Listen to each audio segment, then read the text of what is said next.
I just realised I didn't do any of the settings for my YouTube stream tonight, so this is going to be interesting to see what happens. I also just realised I need some hot glue on my foot pedal board, so we'll get that warmed up. It's going to take about 3 minutes, even though it's supposed to be 60 seconds. I would not like to see what kind of hot glue can melt in this with only 60 seconds worth of heat. Maybe if this was in the Arctic Circle or something like that the last week. Alrighty, sit back, wait for people to arrive before we jump ahead too much.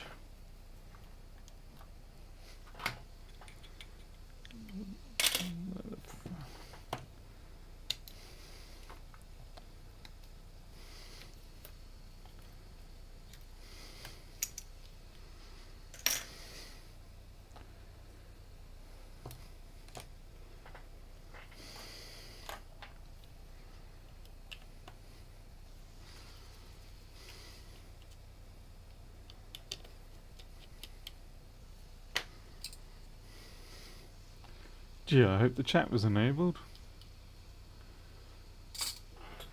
Something's going to miss here.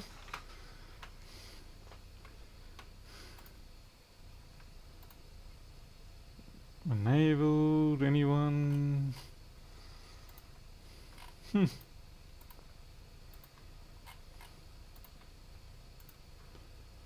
Alright, I'm getting a bit slow tonight. Must be Sunday.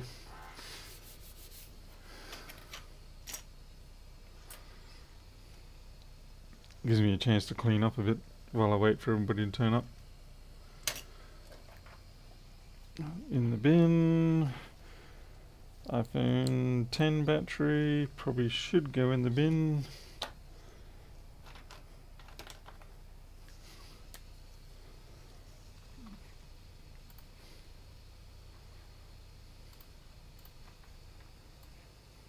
Something weird's going on here.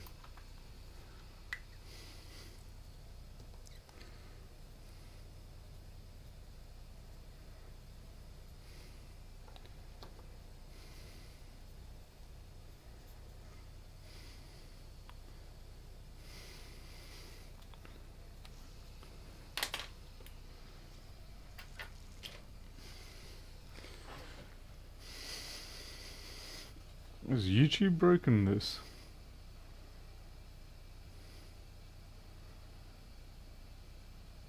Jimbo, you know, it really doesn't seem like there's anybody else here. It's just very quiet.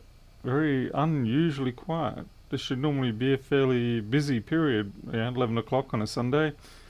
Anyway, Carl Green's here, so I guess we'll proceed. Alright. Anyway, so we have yet another night of trying to see if we can get FlexBV to get to release state. Sometimes I think people are deliberately making it difficult for me so that the price won't go up yet. Yeah, it's very peculiar that there's only you. No. Hey Jim, good evening to you. Alright. Anyway, so this is another 3330 board. This is not the one we were working on last night, but we're going to take some samples from it and we'll work on FlexBV at the same time. So we've just got the ground connection in there. Barry, Arton, Miles, Mads Tech. Let's see, just push this up into the next screen. Let's find ourselves a 3330 board, go to quad. Early night, yeah, well, it's more a case of I just thought I'd try and get things underway. Okay, now I don't think I've done anything with this one. Let's see, download data. Okay, we've got one entry and it's not even populated.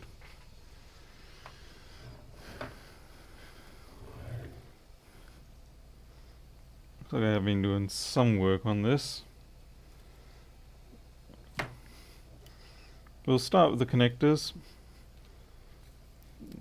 and we'll show the features as they come up.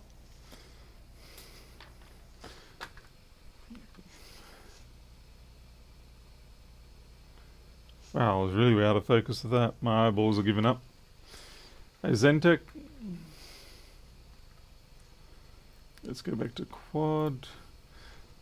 Alright, so the board is there, but it just doesn't have a lot of data. There's a new, what do you call it, a couple of features that I added in, because I was complaining about not being able to see the peripheral properly. So let's just go full schematic here. So what I've done is in multimeter preferences, I can firstly change the, this is for when the data is good, this is for when the data is not good, as in it's not stable, hasn't quite reached, what do you call it, a good average. And then one thing I noticed is when I was putting in the values, the switching between the good, I should say the unstable and the good, it helped.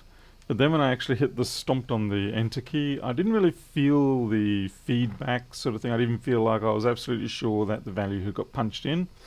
So I added a flashing feature to let me know when it's punched in. So if I punch it in now, it will do that kind of thing. So I don't even know if YouTube will catch it, but it flashes about, let's see, 3 times, it's 6 times.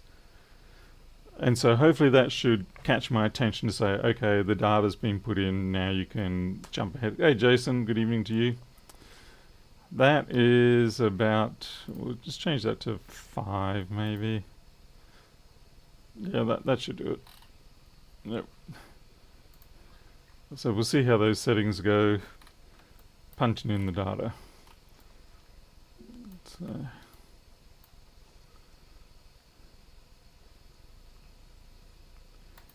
Jim, I think it's what the problem is the flash rate is greater than the actual frame rate. So from my perspective, it's quite psychedelic. And you can change the colors and everything as well. Alright, so we'll, let's see, enable the meter, sequential. So it looks like we're going from bottom to top, or top to bottom. It's going to be easier if I turn it around. Turn around. There we go. So as you can see, it sort of quickly jumps back. We better go back into quad view so you can see what's going on.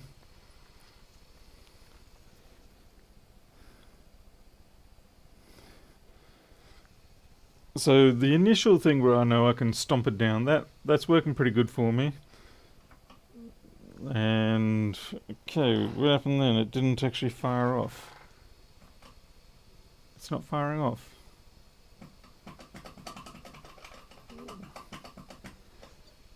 Something's broken my... Oh, I know why. It was I was pressing enter in OBS. That explains a few things. Okay. Jimbo music's no good to me. Okay, yeah, that really lets me know.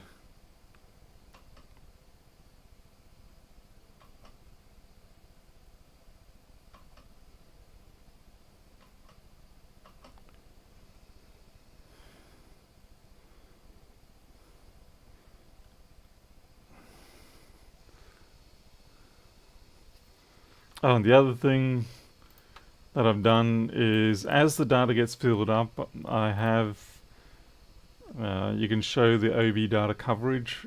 So I'll actually show you on the board where there is data from OpenBoard. And I just realized my hot glue is ready to go, so I've just got to creep under the desk for a second.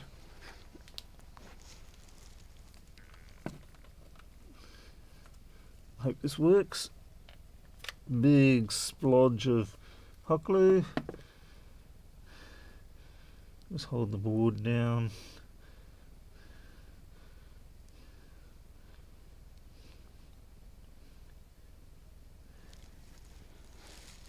Yeah, hopefully that'll work. Hey, Eddie Painter.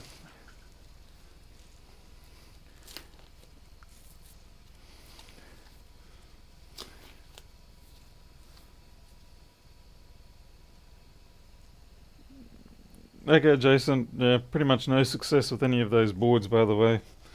Trying at them, but I'm not winning. Certainly no more than you did. I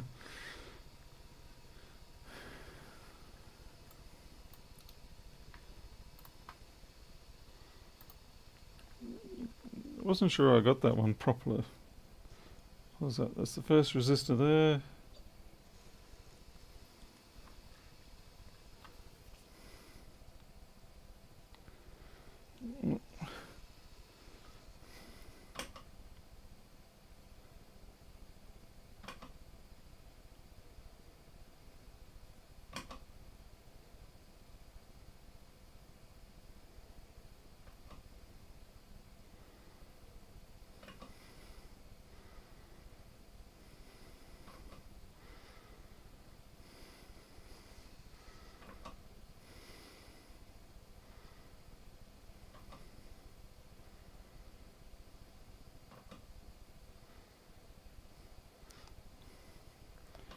Definitely smashing a bit the probe into the solder helps me keep track of where I'm going.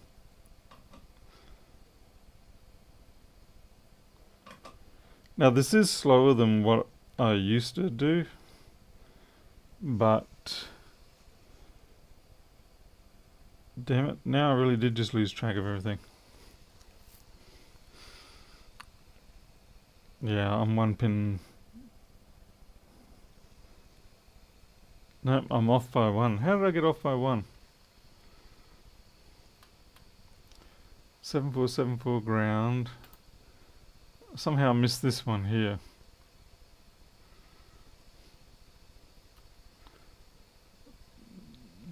Great, it's the 12th one. Damn it.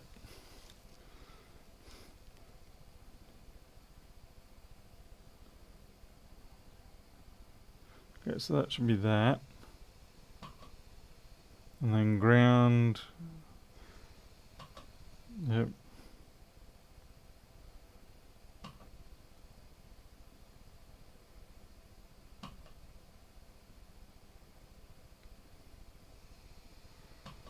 Yeah, that's matching up better now. I think I might have to put a delay into the footstep so that it doesn't try to capture anything until basically so I don't get any bounces.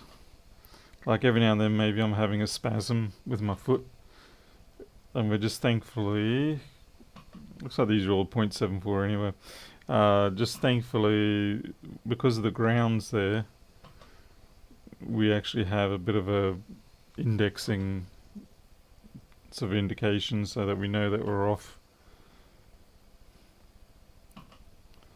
Still faster than doing it by hand.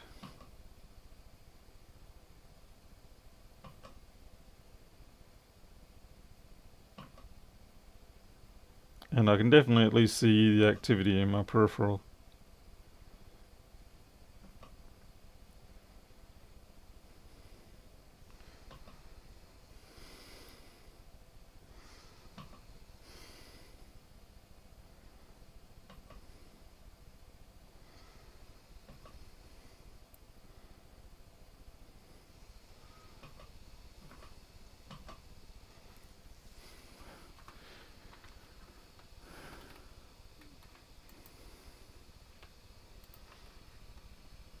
Alright, so they're all good.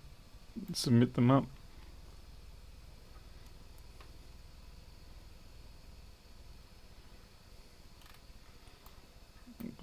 Well, that's not a lot of data, but you can see now where it's showing up elsewhere on the board. So we're just going to go through, do a couple more connectors.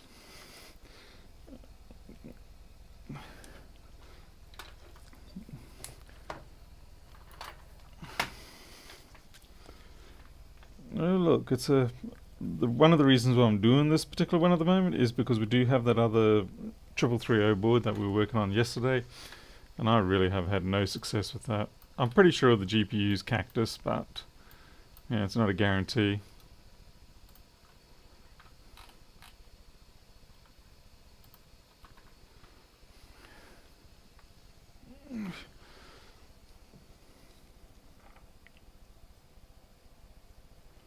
Actually find it easy to do these with that folded down, and it provides a natural sort of holding point for it.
At least we know it consistently is 0.7 or so.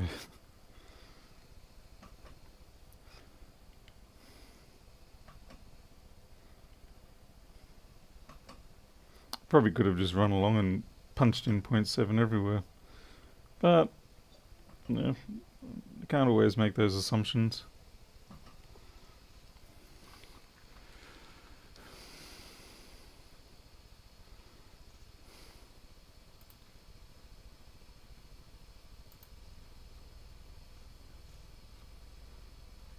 The nice thing is you can see as you're populating the data, it starts popping up everywhere.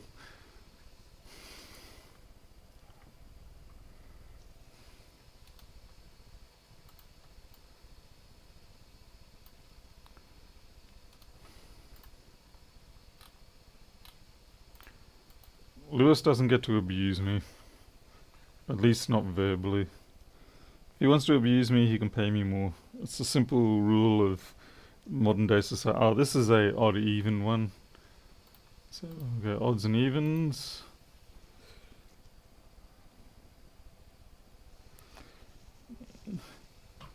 You don't have to do the odds and evens, but it definitely makes your job easier when you do it this way.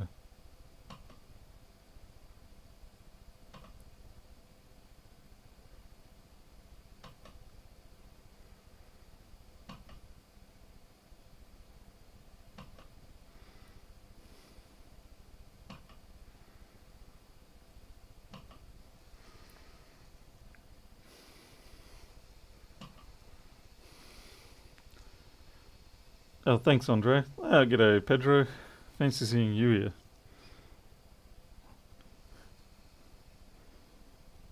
Giving up scamming, sweet East Asian ladies.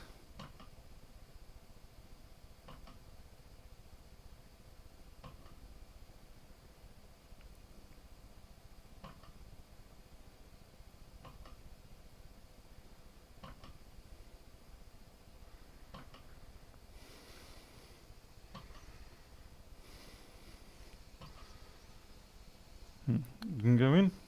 I must have just missed that window.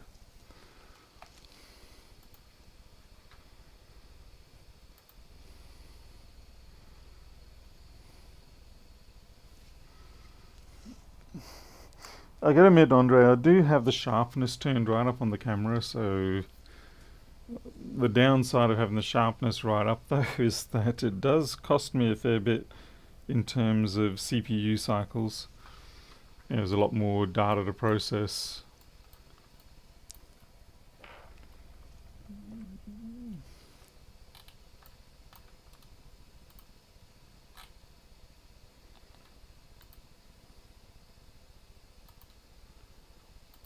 Well, there's a whole bunch of connections there that I don't need. Let's see, this one here.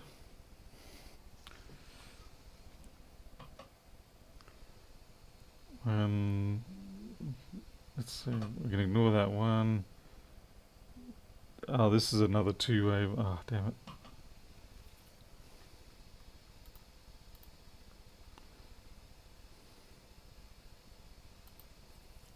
The SM bus values are the important ones here.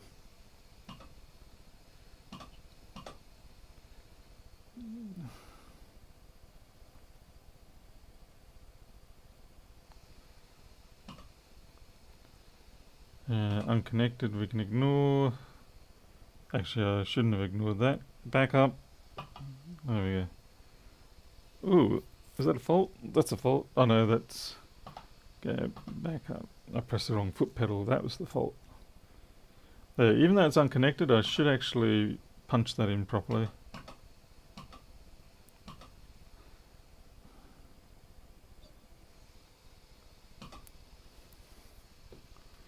Evening, Tony. The reason being is sometimes on a chip, even if the pin's unconnected, it does actually have a diode value, and that can potentially be useful.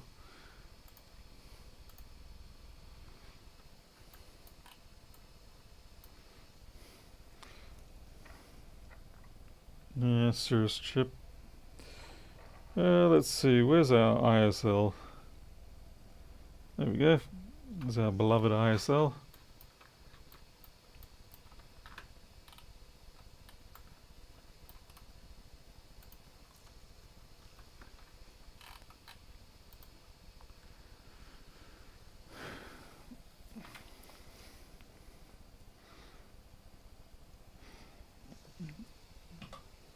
Okay.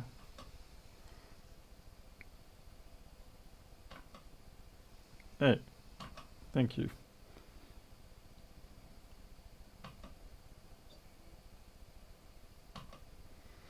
It is slower this way with having to have the samples for stability, but I think it results in superior quality of information, of course. Yeah, because otherwise you could end up with junky inputs. Like we were having that problem the first couple of nights that we were doing this. Okay, we're just going to skip these ones. Get straight down to there.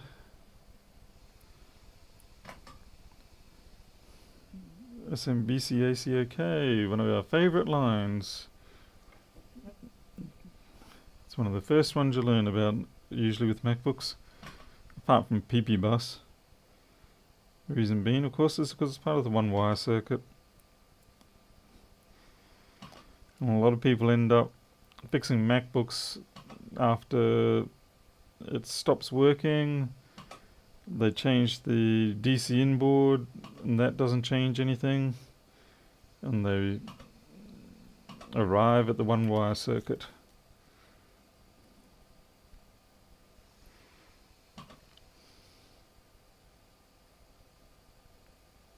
Oh, Paul's going to sneeze. Don't sneeze. Don't sneeze. Not today.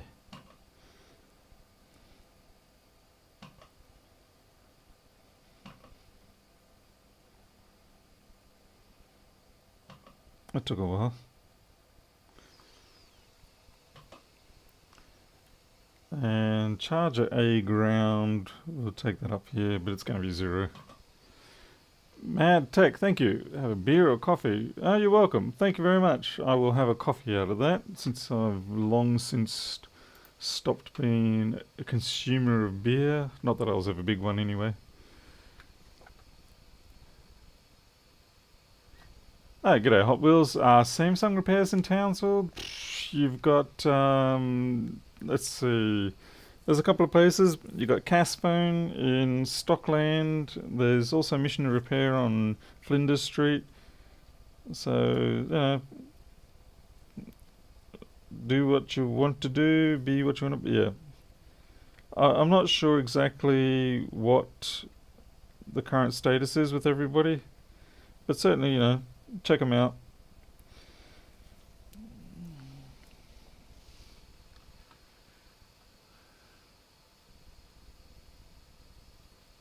Precision phones. Let's see. Jim, let me have a look at what you've linked me onto there. Precision phone repairs. I don't know these people.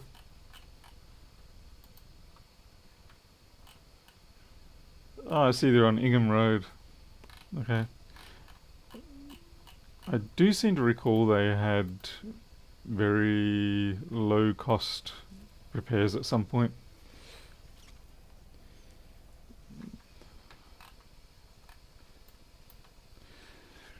Pardon me.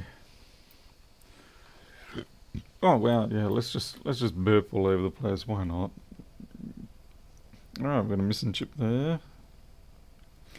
Now your power rails are probably something that should also be done, but it's easier if we do it by the chips. Yeah, we'll do this TPS here because that's a pretty popular one. It's usually the 5 volt and 3 volt lines. So hopefully this psychedelic stomp confirmation isn't actually triggering too many people. And if it is, well, there's probably not a lot I can do. Maybe I should put a warning. Streams may cause seizures.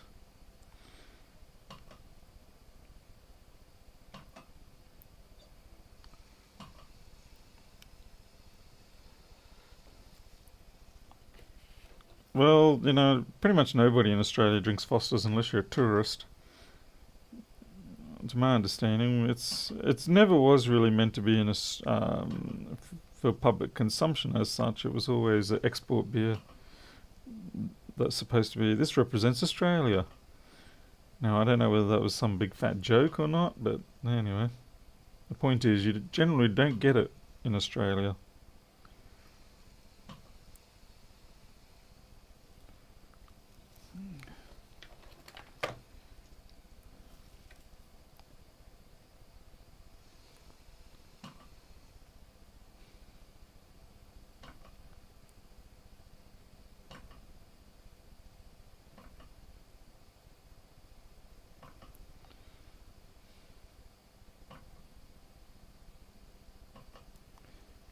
That one didn't go through.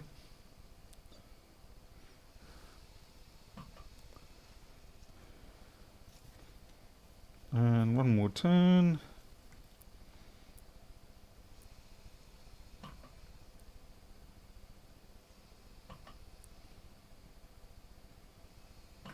Now we just need to make a factory of people doing this. And finally I'll be able to catch up with ZXW.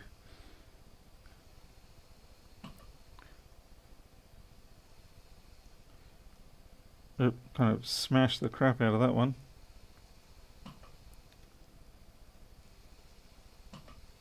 Okay, it's done.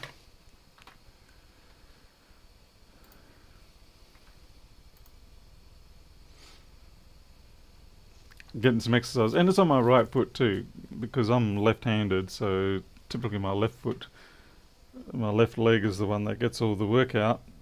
So yeah.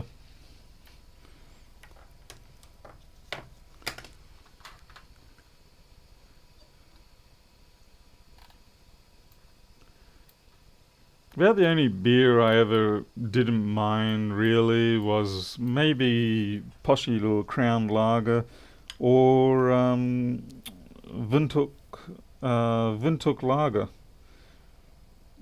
which is from Namibia. Yeah, Jimbo. Yeah, it'll probably take me longer to do that, but then at least if I get that done, from there I can rest forevermore.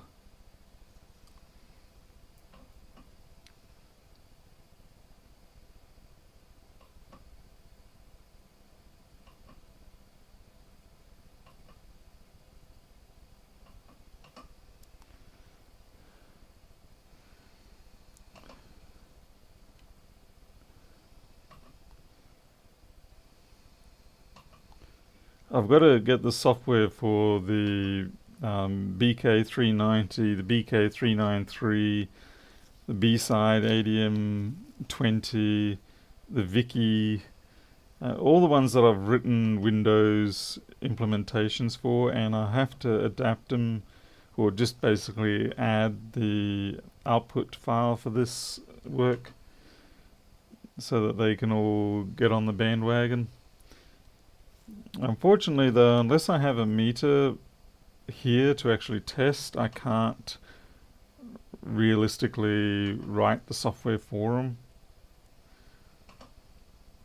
It's just the limitation of it, because there's always quirks and weirdness. It's interesting that it's unconnected at the bottom. There's always quirks and weirdness that you can't catch just purely from a remote. Like if you look at a spec sheet and the meter says, this is your data, this is your data breakdown, there's always something you miss. So you really do need to have the meter on hand to do the development properly.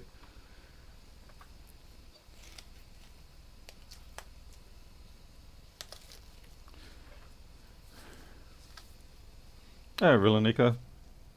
See you there. So we're not getting a lot of penetration in our data yet. So I mean, if you take a contrast to say the 165, which I did some more work on today, you can see the 165 is getting very well populated now. It's getting to the point where I'm going to run out of available pins for doing the tests. Soon I'm going to have to actually start taking chips off. But yeah, that gives you a pretty good availability. By the way, the green dots don't have to stay there. You can just take it back to normal and there's no drama there. But I do put the green dots up just so that I can see what I'm capturing or what I've got left to capture.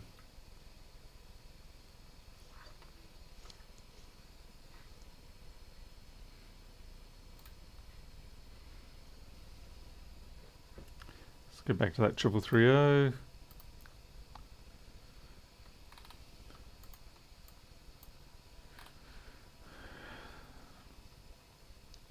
Yeah, the new Rick and Morty, eh?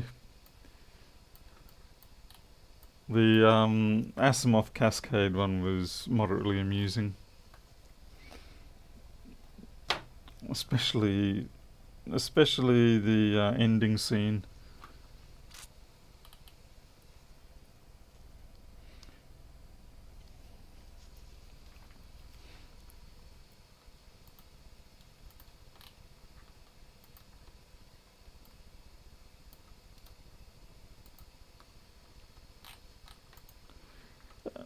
Now, Pedro, come on. You got to be a good sport about this.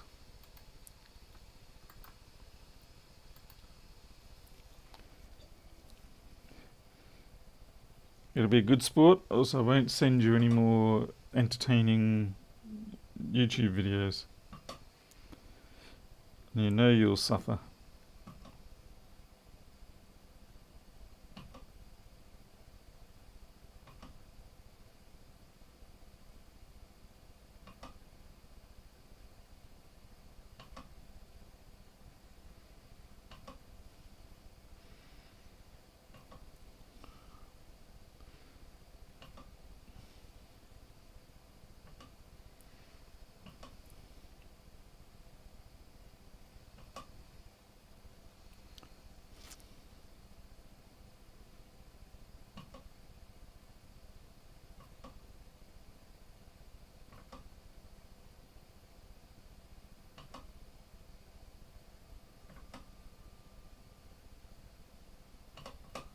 Ew, double tap.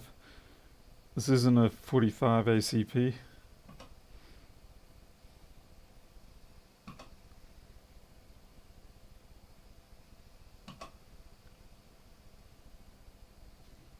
Is that right? Been through. I feel like I over jumped something there. Okay, the signal ground seems right. 4. Maybe the double tap did come through. I'm gonna have to sort that out. Oh no, yeah. Vid signal out is 0.06. Just seemed a little low for me. So I thought maybe I'd left it on the ground or something. And 0.07, wow. Wow, those values that low. Probably because I'm smashing solder everywhere. And that whole section there is extremely low. Not sure why. Maybe they tap off the main rail for sensing or something. I'll have to have a look at the schematic and find out why. Okay, phase 1 makes sense that would be low. The gates are right.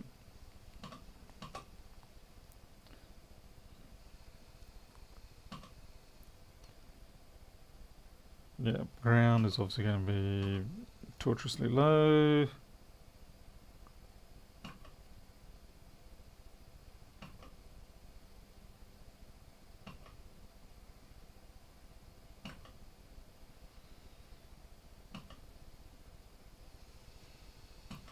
I mean, it seems slow doing it this way, but imagine if you had to do it by hand.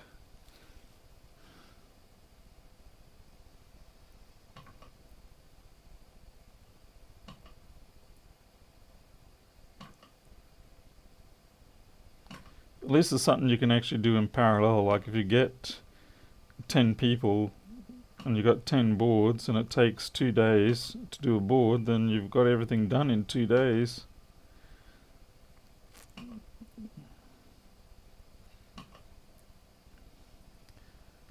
After this, I think I'll just see if I can find a board to repair.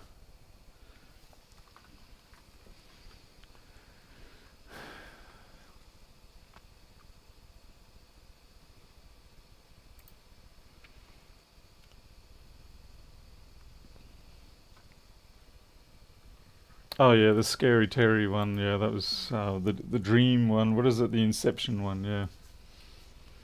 And the hit Inception bottom rock bottom bedrock. Alright. Well, the green dots are starting to show up everywhere. Just starting. Anyway, we'll come back to that later. At least we got things started with this. You don't have a countdown between each push? No. I prefer not to have a time window on those things because... or do you mean having a lockout time frame so that I don't do a double tap? If that's what you mean, then no, I haven't got it yet, but it is something I will add. But I'm certainly not going to add a countdown timer in the sense of you just, instead of using a foot switch, you just put the pin on there, the probe on and wait. Because I find almost always you will have a botch up during the process and subsequently you have to scrub the data or go back and try again.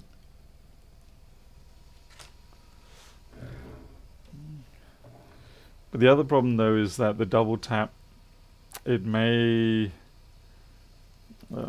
I may actually have to absorb the key, so like I'll have to just simply accept the key, and then if it's still within the window I'll have to just discard it, as opposed to being able to just let it pass and come back. Alright, so this one here hopefully should be a reasonable reference. Now I'm going to go find an actual board to repair, because I think we're all getting a little sick of this. It's all fun for the first couple of minutes, and then it becomes painful. So very painful. Okay. Why is this one here? Okay, liquid damage. Okay, I've got a 1708 here that's classified as liquid damage, and yet for some reason it's still languishing here, and I'm not really sure why. Yummy steak, I'm not going to do anything with that tonight. Seriously, I'm just not going to do anything with that.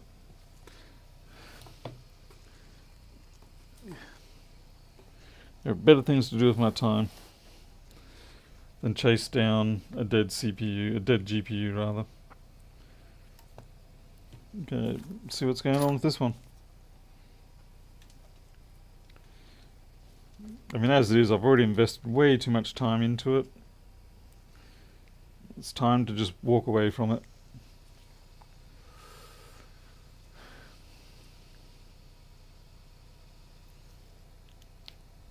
Oh great, now that's come off the top. Seriously? Honestly, I would genuinely considering repackaging these devices, because it seems convenient to have it so that you can just plug it in and plug it into the side of the board, but it's not. It really isn't. What I would much rather have is a box, a decent sized box. Let's make that size. And you have USB-C in, another USB-C out, it's heavy, so it doesn't get moved around because of the tension of the cable, and it has a larger display for half-blind bastards like me. Instead, all you get is these crappy things, and they've got buttons on the side that I don't know what they're for, and you press them by accident. In terms of usability, human usability, these things suck. Functionality and technically, they're great. But usability, they suck. Okay, we've got a resetting. Why haven't I looked at this? Well, I have, but what have... Oh, it reset, and it gave me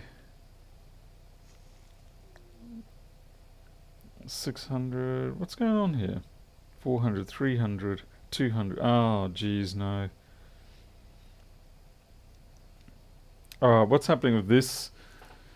It starts out seeming like it's going to be okay. It's 600 milliamps, something like that. But instead of going up to an amp, it just collapses back down. I'm not sure why.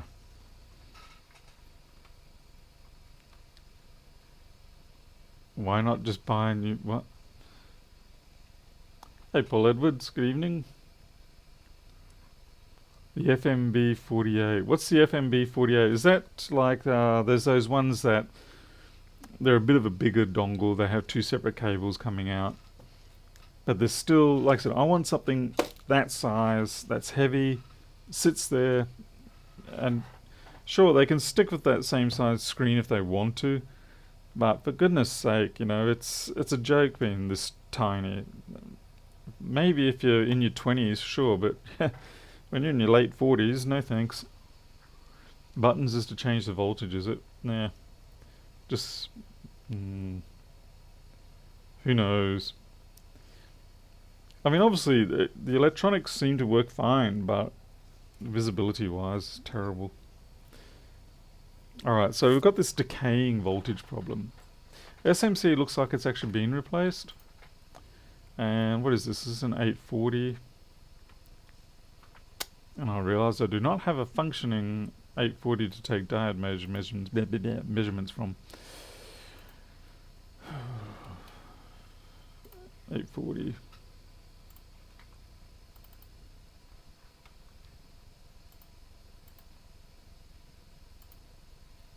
Oh, okay. I don't know who, but somebody's put data in for these. I've got 101 networks already done. I don't know who's done it. And what have they done here? Okay, so they've U7100. Interesting choices. And the connector.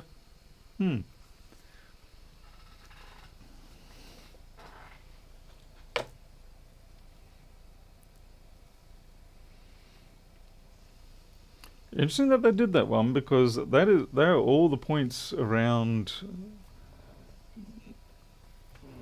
It's all the points around this chap.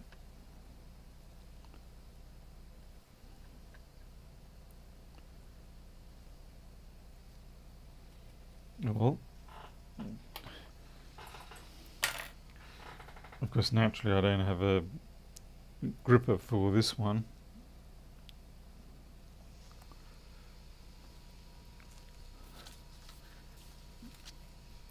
Well, it's just interesting because that is not the easiest. If I was to take measurements, I wouldn't be taking it off this one initially. Not with my gear anyway. Okay, the ISL has not been replaced, but I don't think it would be the ISL, because we are getting 20 volts. It's just decaying. So it's as if something's not starting up. Well, obviously. Is there any screws on that? Yep. And it seems like I have been around here like a madman. Ooh, I remember this one. There's parts missing on this. There are parts missing. Yeah, Yummy Steak's gonna lose his mind. Aren't you, Yummy Steak? You're gonna lose your mind. You know what this one is. You remember it. Come on, get your brain into gear. Think, think, think.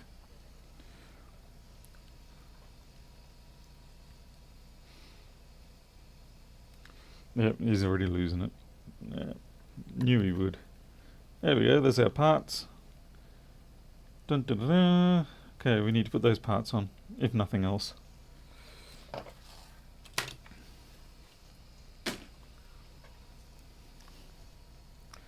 See, aren't you glad I went for this one? You should be glad I went for this instead of carrying on with that 3330. 3330 was a dead end. This one, on the other hand, it's got some prospects.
I think we could do some fresh flux down there.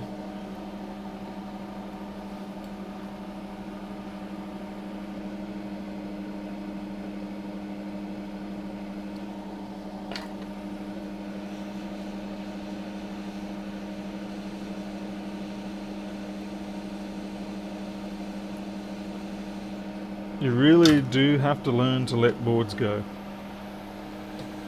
And I say that as someone who has a hard time letting boards go, okay? It's very hard for me to give up on a puzzle, but you really have to learn to do it. Because otherwise you end up with what I've got here, which is I've got 16, no, I haven't, I've got 20 slots. And a great majority are filled with machines that have been here for longer than 3 months, because I'm not letting them go.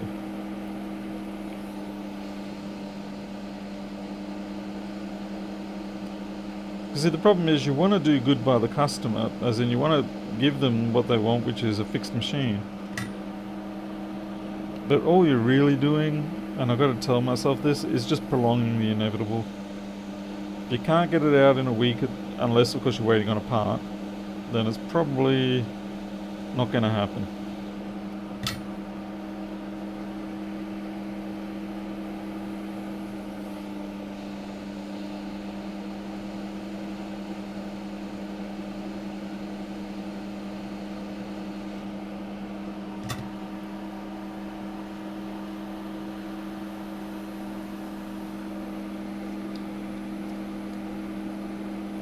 Alright, now these two suckers, they're annoying. They absolutely love to crack. I do prefer them when they have the plastic epoxy coating, but unfortunately these ones are the glass type. So I'm just going to have to deal with it.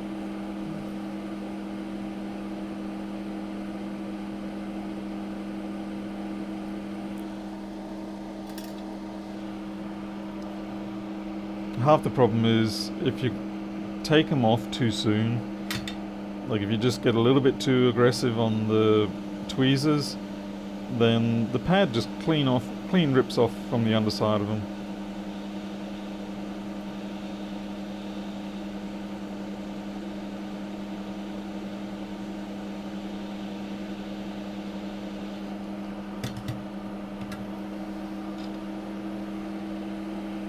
And then you try to put it back down and it won't sit properly, or worse, you think it's sitting down properly but it's not. And you don't have any connection between the pad and the part on one side.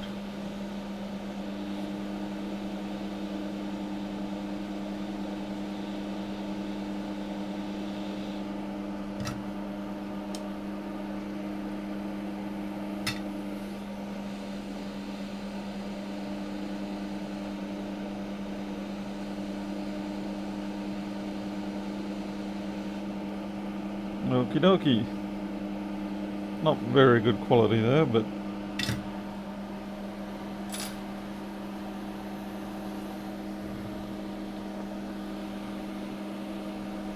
let's cool this off. Yeah, Anthony, exactly. And that's the thing is, typically once you do purge out, you find that the jobs come rolling in.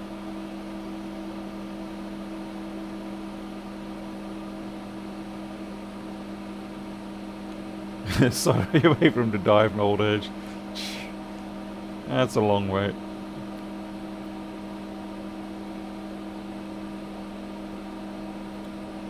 Eddie, I use a lot of tricks to keep the hand steady. Yeah, counter resting and stuff like that. Most of the time it's all in the trickery. It's not really that I can hold the tweezers that steady. I'm just sort of leaning against things.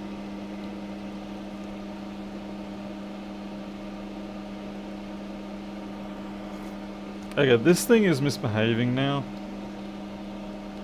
So one thing I've noticed is that they start staying on even when you disconnect the power. Whereas they should actually, once you disconnect any sort of drain on it, they're supposed to turn off. But this one doesn't. And it does this crap.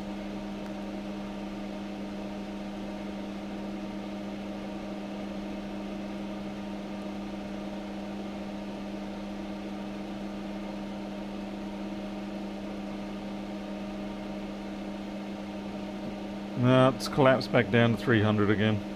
200, 300. So that didn't change anything.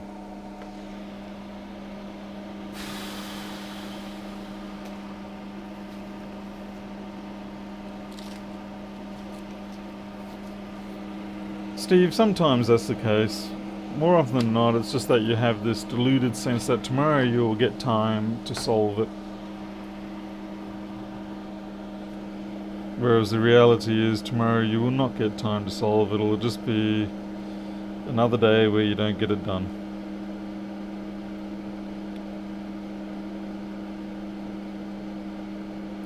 I'm pretty sure that's meant to be no stuff.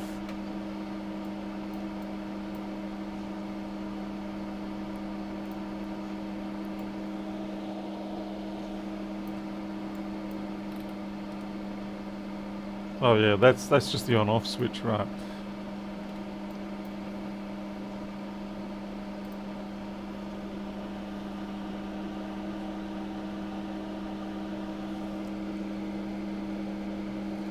Sorry, Barry, what are you referring to with having a large cap or battery?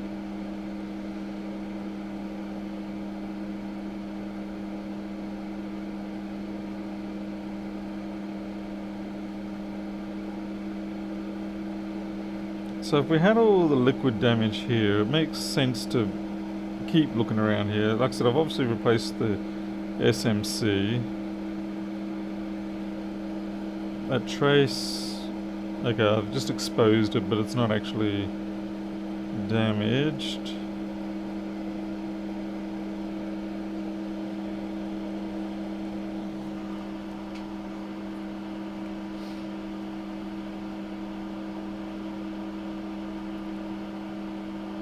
Oh, the tester, right, no it doesn't.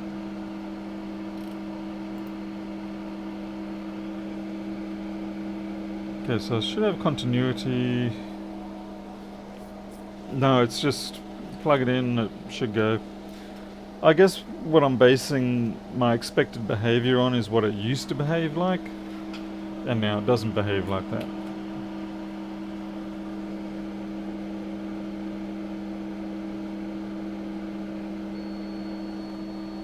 Okay, so we do have continuity there, so that's fine.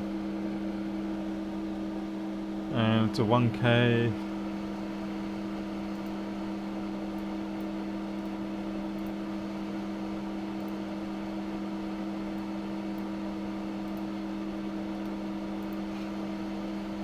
It is.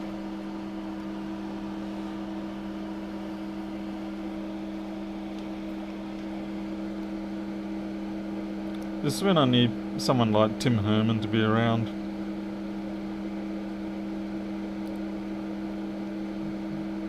I may have been repairing boards for longer than Tim Herman, but he repairs more of them. And because he's younger, he also at this point has a superior recall. So I'll stick to doing software and some repairs, and he's gonna stick to being smart.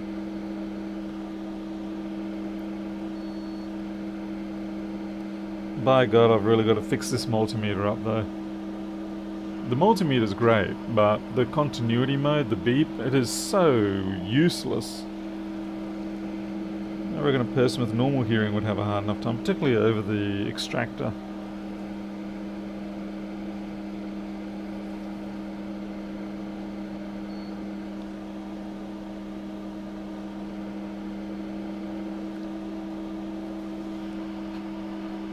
Have you tested the fuse? Well, we are getting, it is getting 20 volts. We do get 600 milliamps.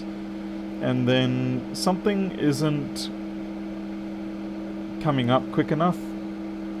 There's something that doesn't quite get started, and so it subsequently shuts down. At least that's what I'm feeling like is happening, what is happening.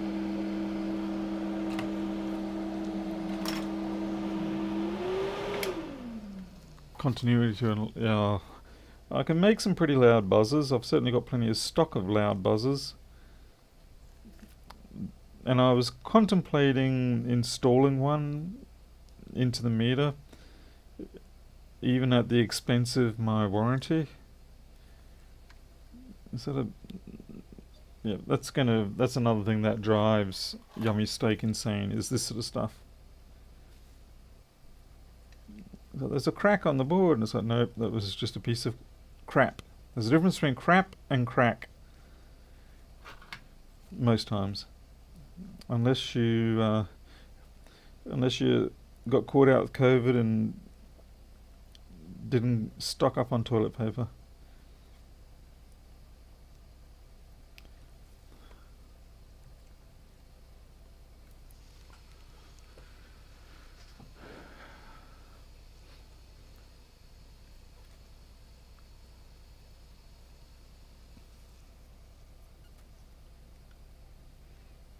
Okay, I just noticed this.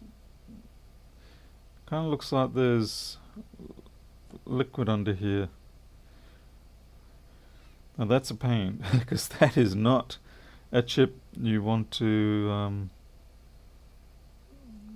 man, I really don't want to deal with that one.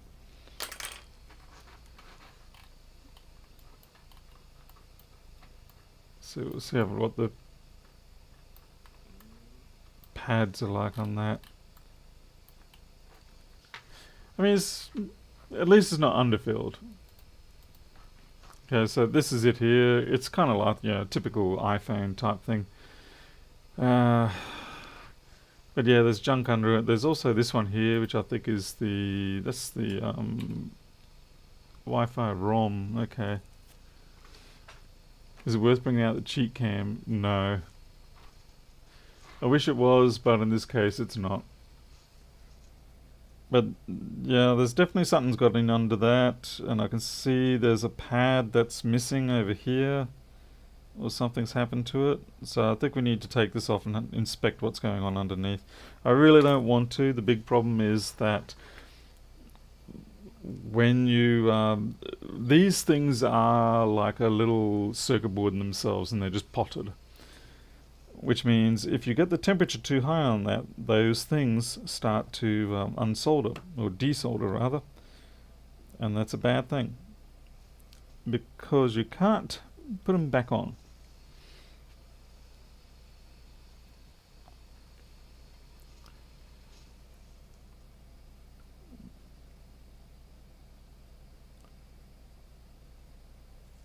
So the question is, do you go for the, well, yeah, I was going to say, you have to soak it anyway. Thermal soak it, that is.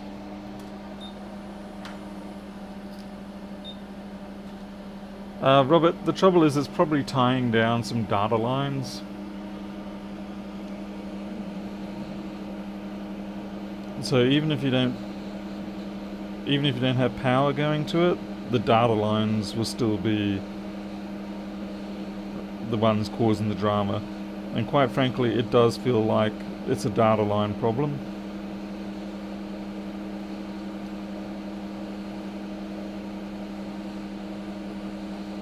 The other big problem is that these Wi-Fi modules are bound to the boards.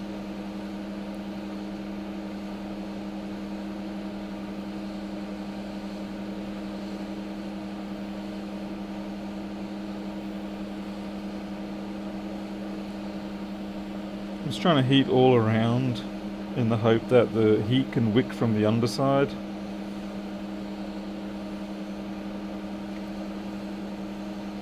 Rather than just focusing on the middle, which will probably not have the success I need.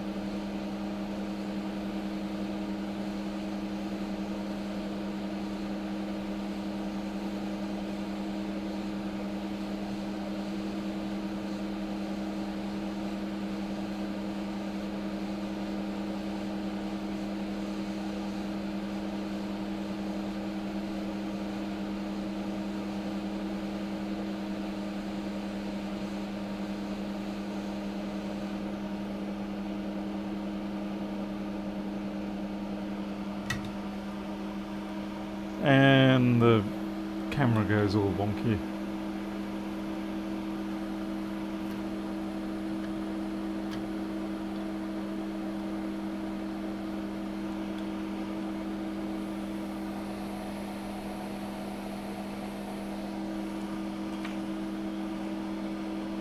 There we go. You didn't get to see how nicely I lifted that either. It's a bit of a shame.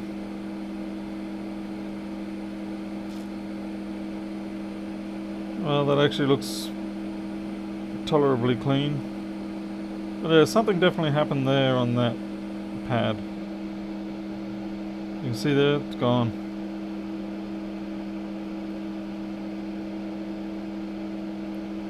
Not sure what that should be.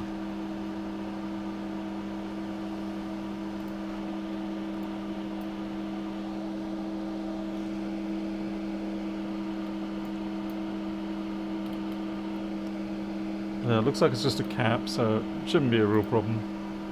Okay, it's just a little picofarad.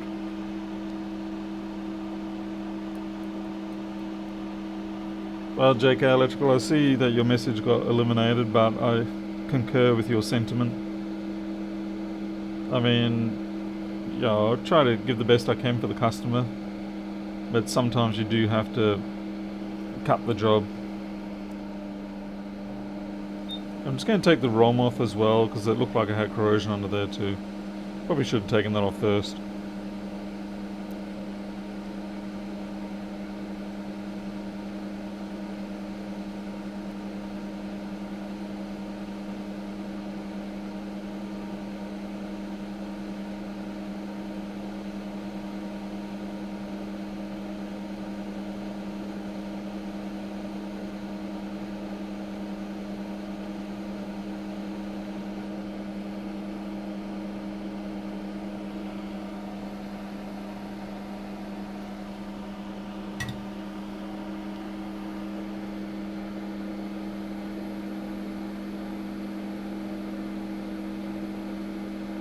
Let's see if we get any different behaviour now. I don't know if these things can start without the Wi-Fi module, but we're about to find out.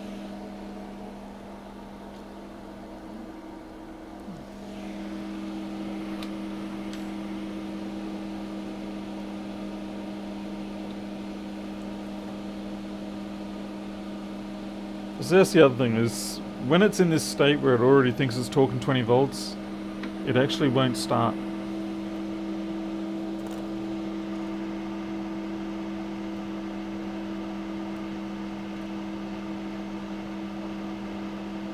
Yeah, Margot, the fume extractor is a bit of an EMF bully.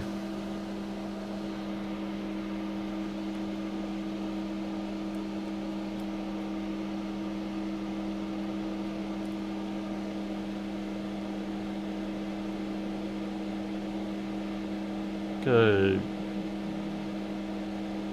500, 600, 400, 200. No. Collapse back down again. And this thing, see, it stays at 20 volts. I just don't understand that.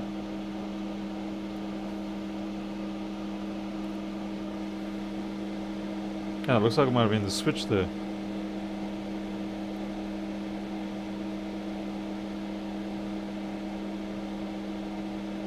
$600, 500, 600, 400, 300. Yeah. Yeah, so I don't know what's causing it to collapse down.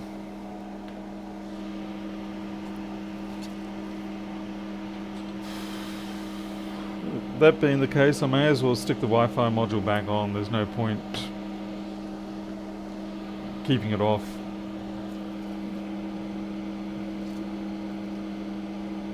This is going to be precarious. What have I done? I'm just going to use the solder that they've got there.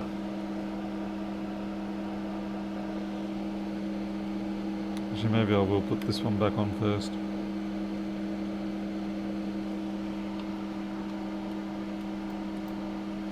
Pin 1's towards the Wi-Fi.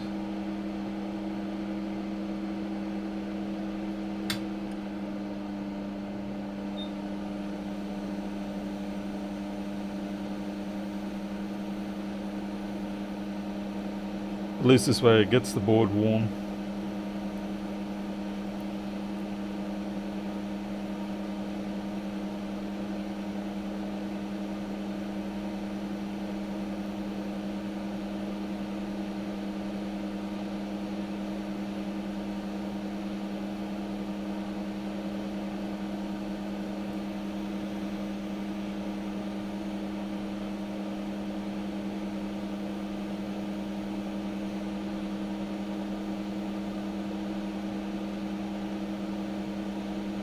What's going on there?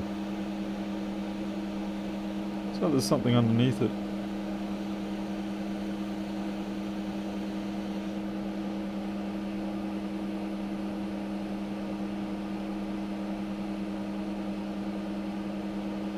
That was weird.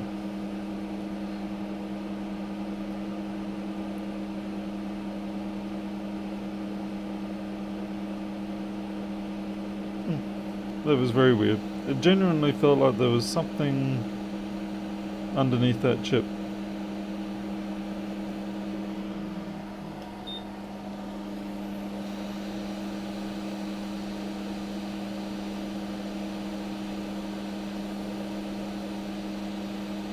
It'll fix now.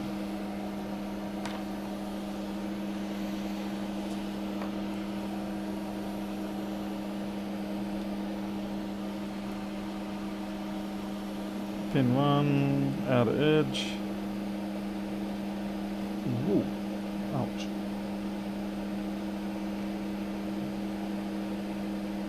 Just letting you know, apparently when you heat these things up, they get hot.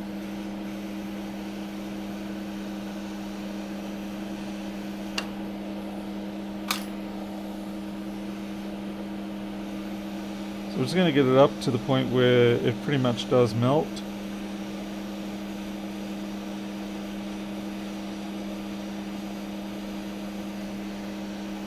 Then we'll hit it with some flux, and then we'll bring the chip in. Okay, it's getting there now.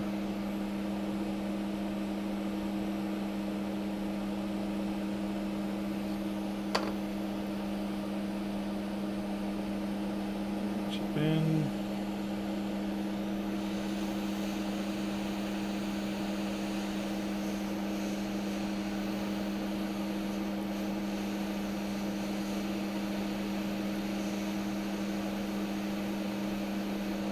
Okay, Paul has messed this up.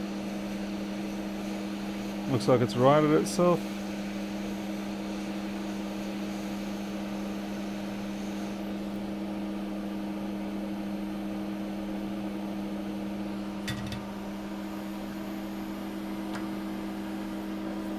$8,555. Well, I can only guess that's on right.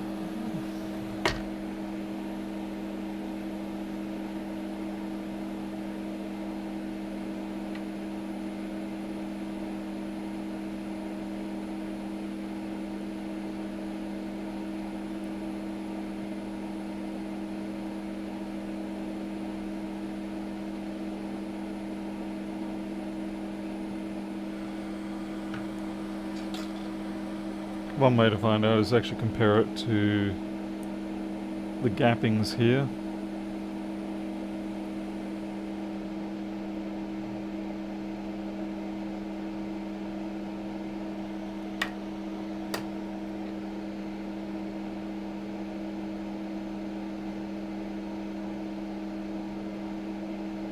Seems pretty good to me.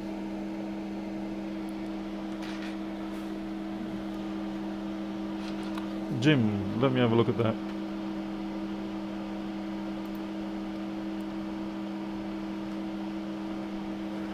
Yeah, Jim, I have looked at those ones. They can work. That is really expensive considering that you actually can get them for about $30. That's a very expensive $30 meter. But yeah, you can get them. The only downside is they don't show you the protocol. But I suppose that's a small price to pay. Alright. I might have a look under here. Have we replaced the...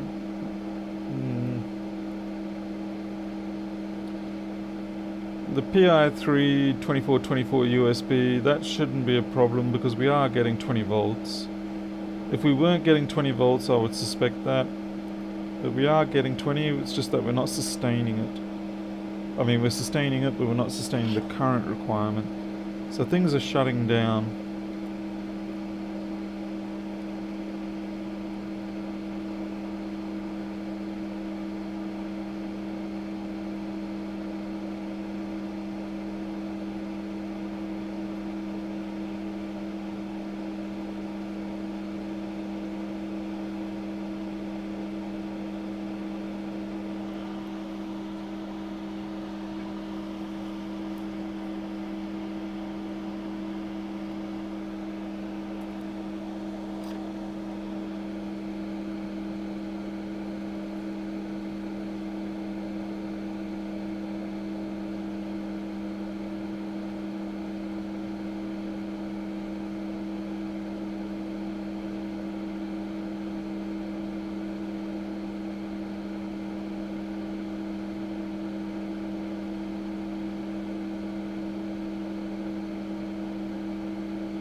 Oh, where's my knife?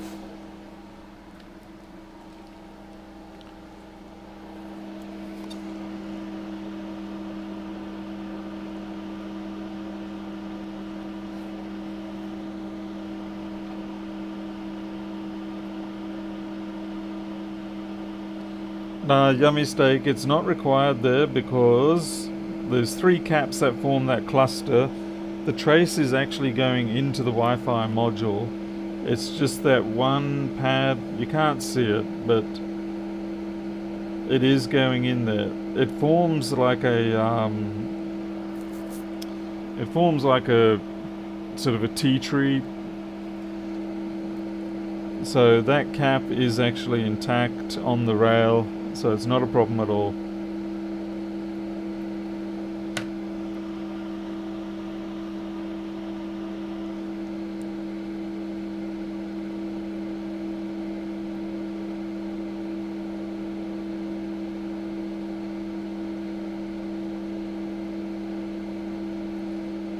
What the hell is wrong with you, little machine? It's gonna be something dumb.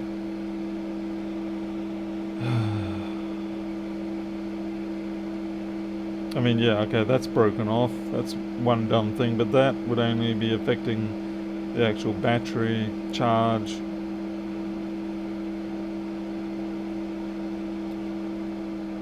About you, your keyboard, you got a bit of junk under you, but it shouldn't be a problem.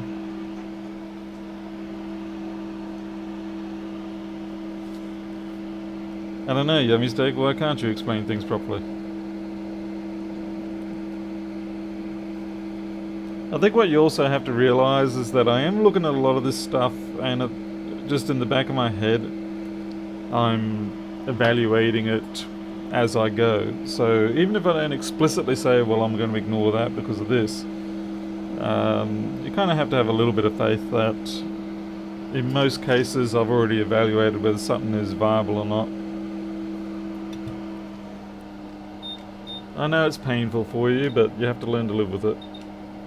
Either that or you're going to have to stop watching.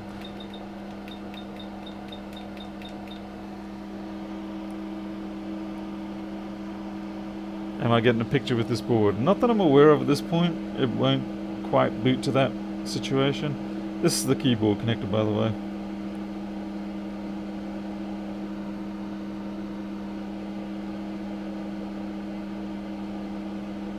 Now, I don't think there should be anything wrong with it. It's got a little bit of corrosion on it, but I'm considering displacing it. And it's going to take some time at this rate. Yeah, actually I'm going to need a little more air than that.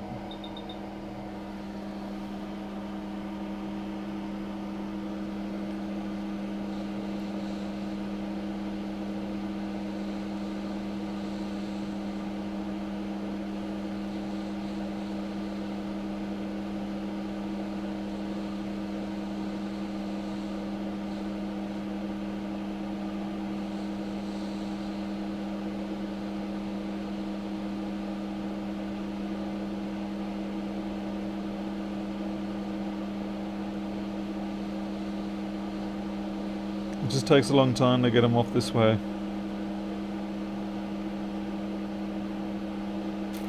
Because you really don't want to melt that lockdown tab.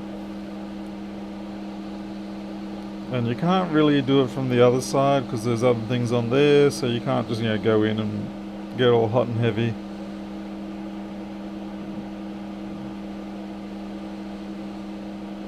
Now the tab's getting the melt.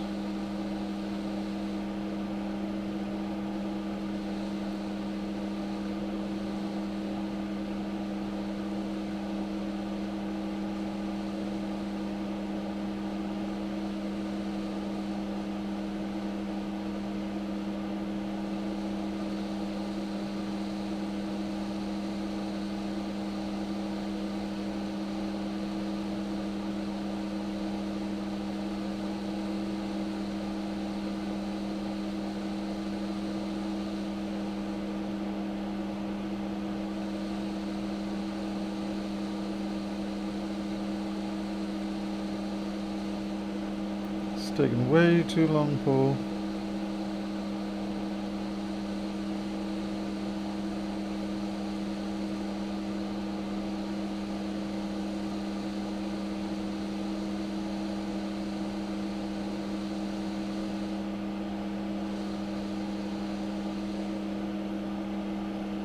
Okay, a good bunch of Coke under that.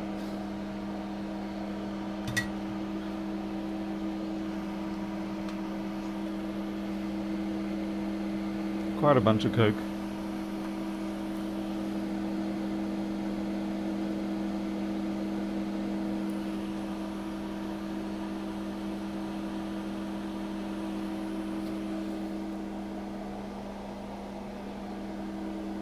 That's going to need some 80-20 in fact.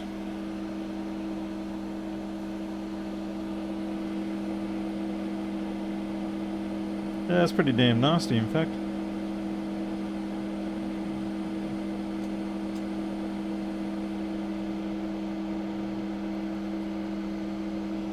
Looking better now.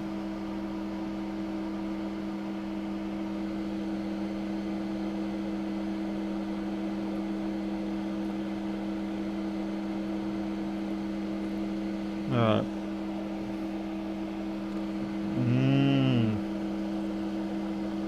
It's like Coke syrup on a stick.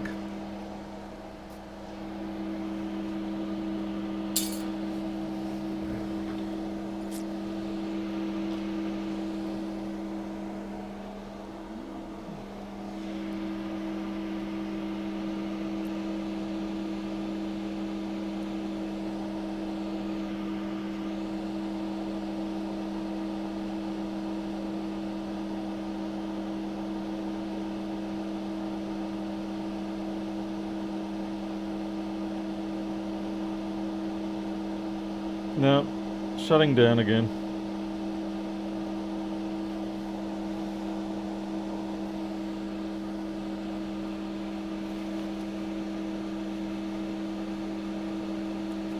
It is slightly different this time. It actually stopped at 300.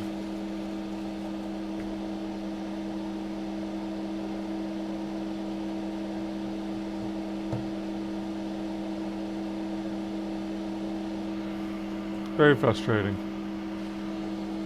Well, we could put infrared on, but it's the CPU's running. It's actually running quite hot. So that's all that's going to show up, is the CPU will be hot. What's this, the 100 megahertz T50M?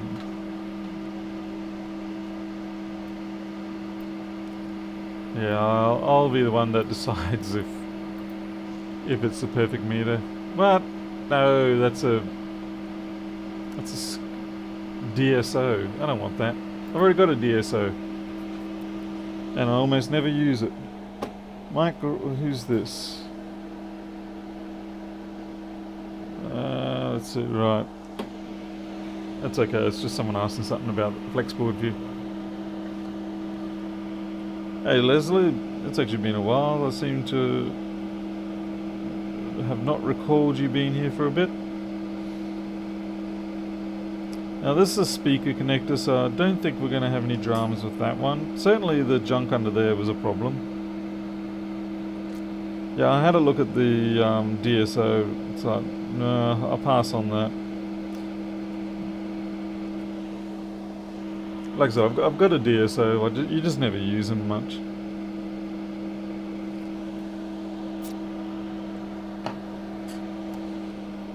Then again, I suppose it depends on the person. Just gonna have a looky-loo under this. See if there's anything hanging out.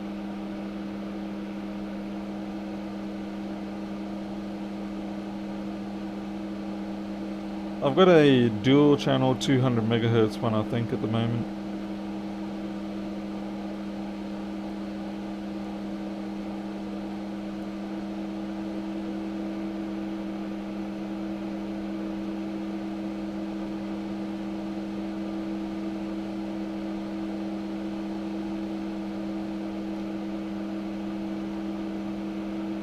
I'm sorry to hear that, Leslie. But it's good to have you back. I really need to crank up the power on this. Just drop the air a bit. The 110 air is just a little bit too aggressive for these machines. Yeah, see, it does that. Ah, shoot, what did you go touching it for? And you're just fine.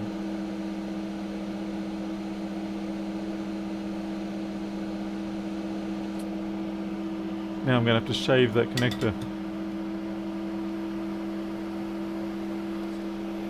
Barry, yeah, I mean, that's certainly an idea. I guess because at this point, yeah, you're right. I mean, you know, Coke has sort of infiltrated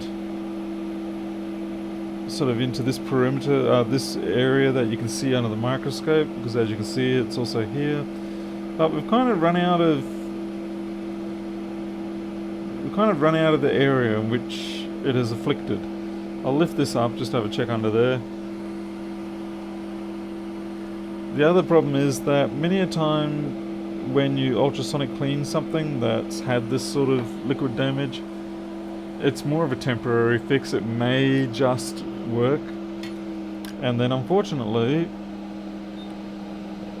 because you didn't get the full clean out, particularly under some of the BGAs, it can be very hard to get them fully cleaned out.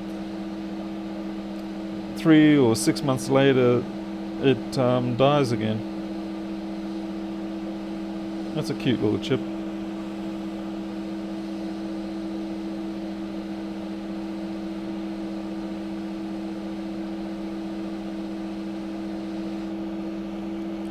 Kind of wondering if there's anything under that. These two we've already replaced. Hey Warren, thank you very much for the license purchase the other night, by the way. I did see that. I was meant to say something about it last night, but I don't think you were here last night.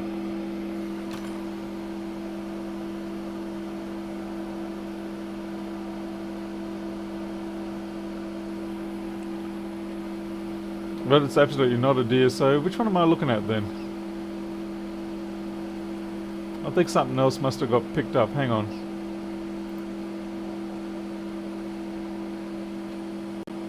Oh, sorry. Oh, God, I hate it when they go straight to YouTube things. Sorry, just... Alright, okay, now I see it. Sorry about that. 2.6 inch IPS color display, tester, USB, current voltage, test cable, quick charge 2 and 3, power. Alright, looks like I've got apologies all around to...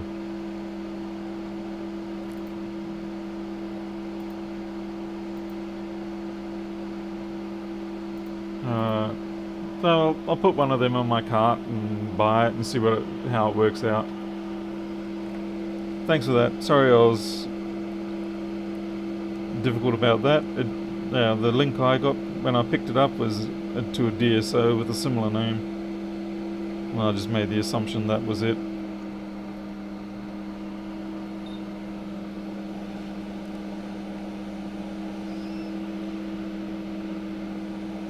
Jim, I do tend to agree. It has got a lot of connectors. Oh. Okay, that came off real quick. Oh, crikey. Somehow I made a mess of that one. Oh well. Live and learn.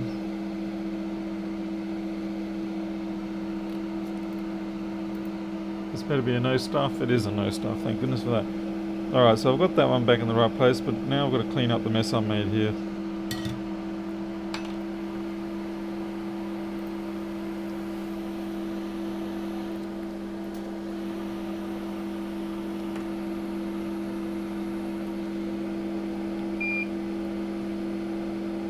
Yeah, Warren, I'm pretty excited to get this new version out to general release, as in to beta quality release. I'm very happy with the changes I've made. I really didn't think that... I wasn't expecting the open board data aspect to consume so much of my time, but it ended up being the major thing overall. In some ways, I suppose it makes sense, given the fact that I have, pretty much got everything else how I want. I'm just going to test the value of this resistor here. It's got a little bit of a, I wouldn't say burnish, but it's got a little bit of a thin paint section, but that's not uncommon. I'm just going to add that meter to my cart while I'm here anyway.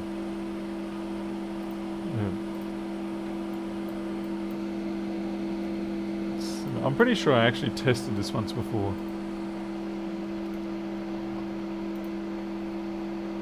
Yeah, 100k. Sounds suspiciously familiar to me.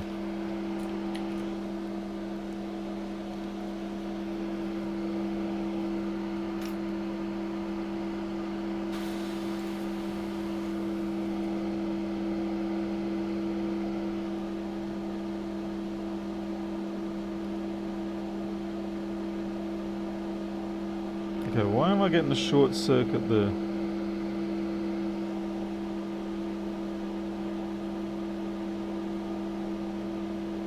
Okay, 63, so that's pretty normal. for 100k in circuit. I think I was getting a short circuit because I might have been touching on one of the sides here.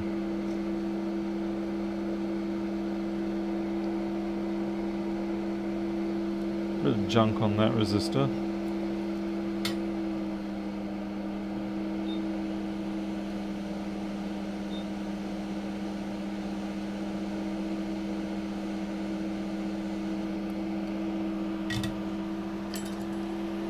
Hey Mohammed.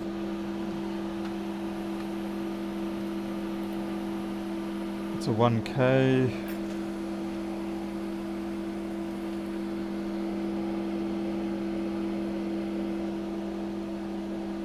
Smack on 1k, no dramas with that.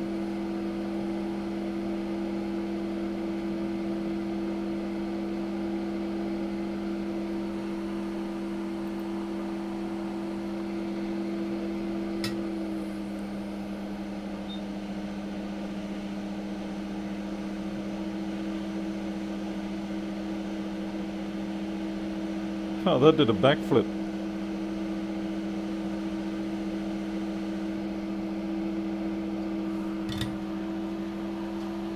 Hey Vladimir, wow, people from the past. Welcome back, good sir.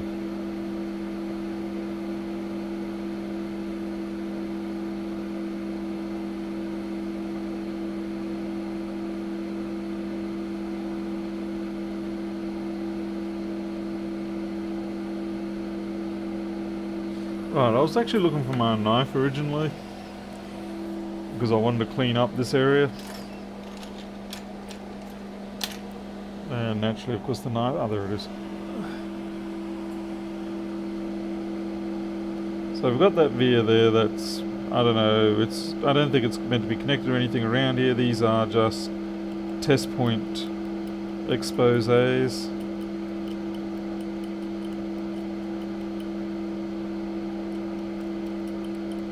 So they don't really connect to anything around here. The only issue can be is sometimes if corrosion makes a bridge to them from the ground plane surrounding. It doesn't look like we've got that issue today.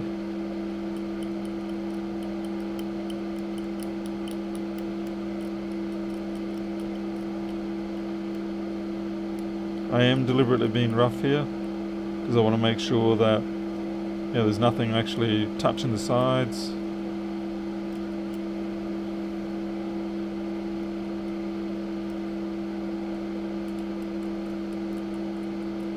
So I want to see the extent of the ground plane, so yeah, that's all good. Now the one possibility with this one here that has gone in too far is that it could have let corrosion go down into the via, and that is contacting with the ground plane inside there, like a different layer.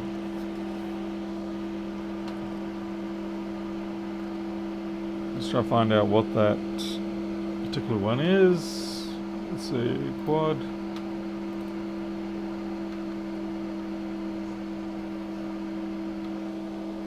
Mouse is playing up.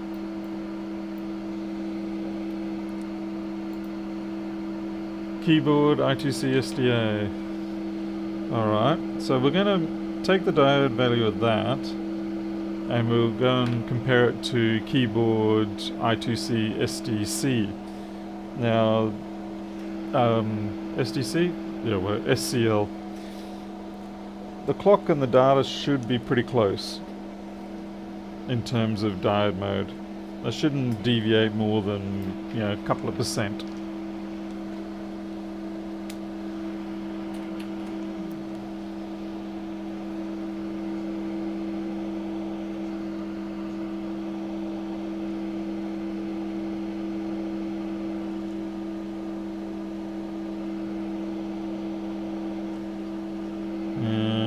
Wants to tell me that it's open circuit, which is a load of BS.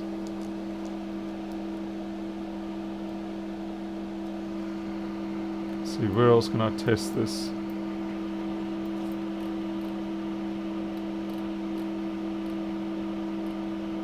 Test it on this diode over here, which means it's pretty much not going to be possible.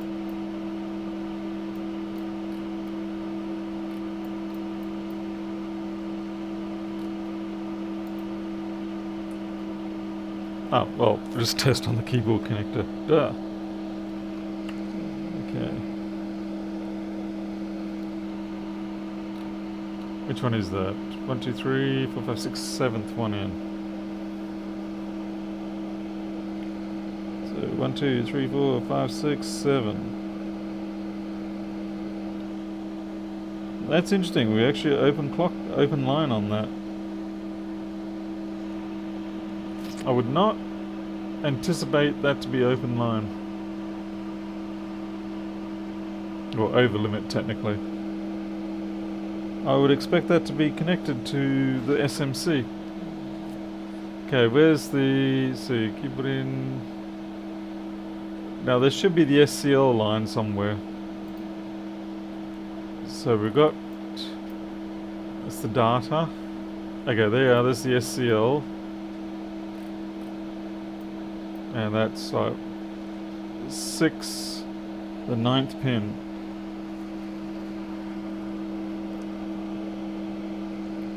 I'm very surprised if this one's 0 as well. So that should be the 6th, that's the 7th, 8th, 9th. And you're also open. Yeah.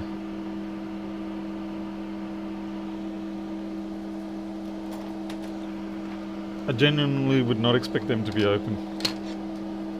I mean, I'm quite possibly wrong in the sense of maybe I don't understand how they're doing things on this circuitry anymore with this particular model, but it is a little unusual. I'm just going to check the other board.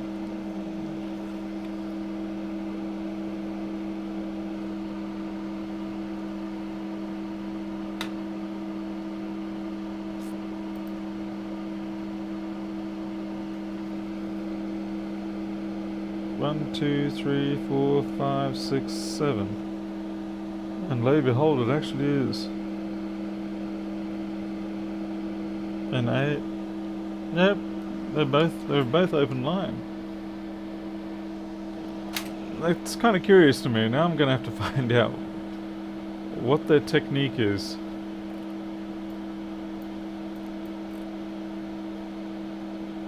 Oh, I think I know why now. What's happening is that the lines actually go through the trackpad.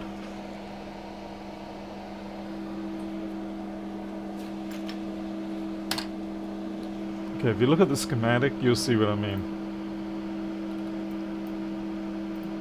Or the board view, rather. So, yeah, you got your DA line, and they go into here. They'll be going into the trackpad, and then the trackpad will then feed them to wherever. So that's why. So it's nothing wrong there. Just a design difference from what I was anticipating. I was honestly expecting those lines to go straight to the SMC, but that is not the case.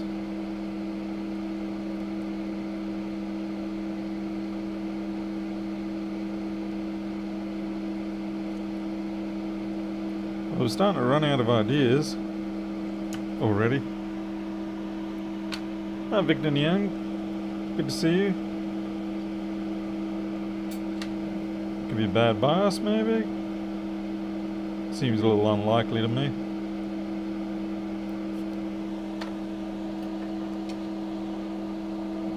Well, we do have a test bias. We can always try that.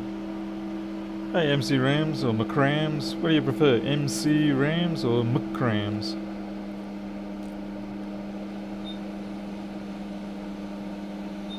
It's just interesting that we're booting, but then it just sort of goes back to bed. Not booting, we're seemingly getting started, but then it goes back to sleep.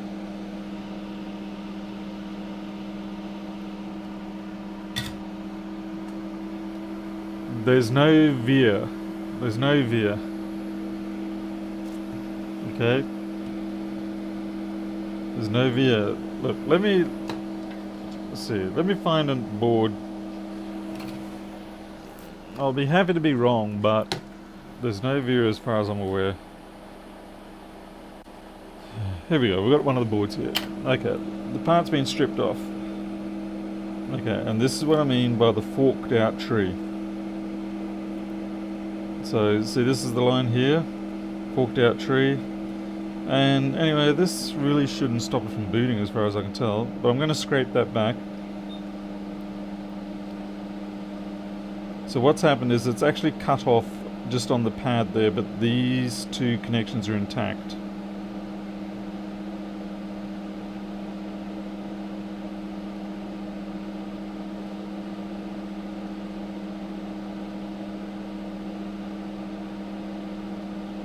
Okay. Ah, you can't see. God damn it.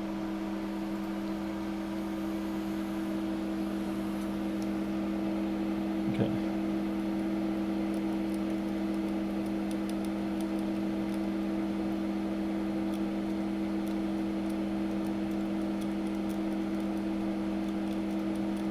So it's like Poseidon's pitchfork.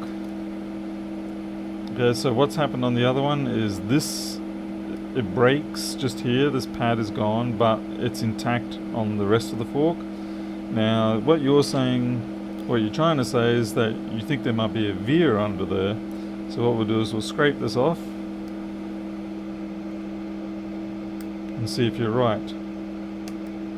And you're not. There's no veer under there.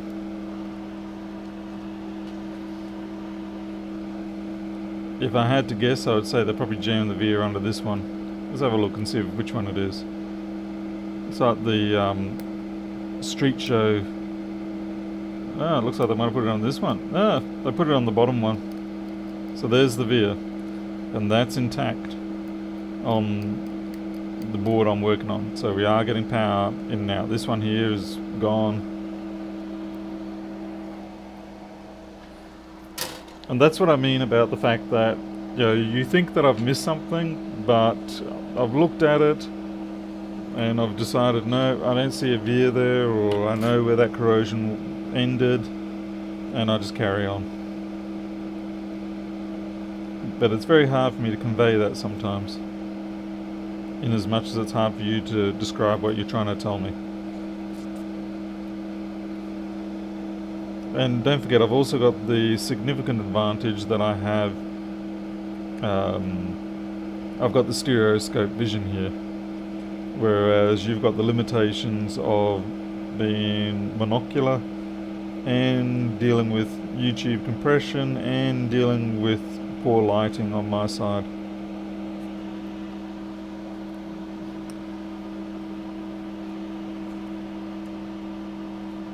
No fast charger nor 20 volt, max 15. Oh, damn it, Jim. I thought you had something for me there. You've let me down, Jim. You've let me down.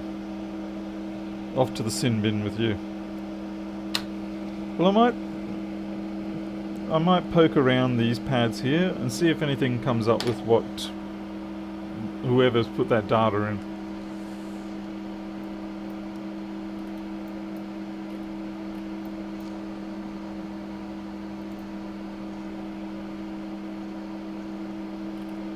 Okay, this is going to be, we're going to turn off the coverage. Okay, so you can see the values, maybe just, and I'm going to go along and compare them.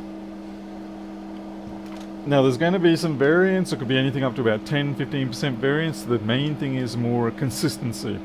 So if I'm consistently a bit lower, and then I have something that's higher, then you know we've sort of hit something. I think that's the key thing you've got to realise when it comes to dealing with diode measurements, is that they're far from precise. But you do the best you can. Okay, so P good CPU is 46. Okay, so we're running 49, so we're sort of going to assume that's probably close. So let's see, that's 6% above. 1827, okay, so that's actually a bigger difference. That's actually quite a bigger difference. So we'll make note of that. 25, 17, 24, 17. Wow, these values are very different. We've got to love it. Alright, well, because we've got clock and data, so long as they're similar, that's a good sign. So what have we got? We've got 24. What about this one? R1328. So clock is actually a little bit higher. That is a potential concern.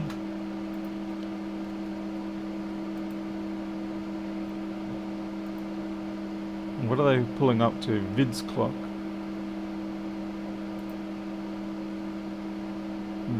Vid's out. Interesting. They actually... Normally when you have the clock and data like that, normally they're tied up to the same line. So I'm just going to see what... Ah, damn it, not edit. Search.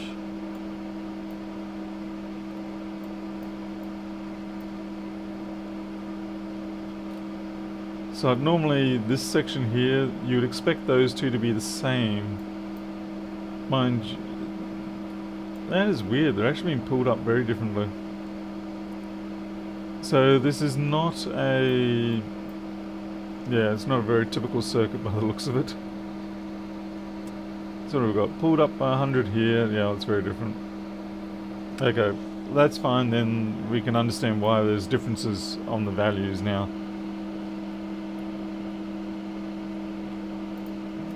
So we'll just carry on now. 4-1, I can't read.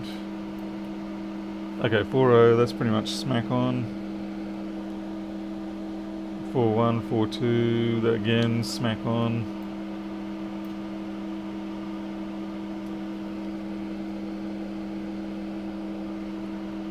Five, 6-0, yeah.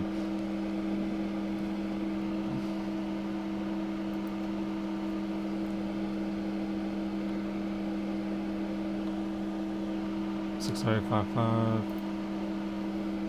5-6. So again, within the realm. I think I might have to start pumping the size of this text up a little more.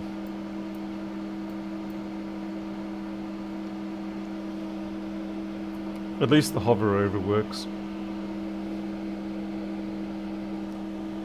5-8, 5-5, 15. Okay, that's a big difference, that is. 36 versus 15. This is where I wish I had my own reference board. Because that is a big difference.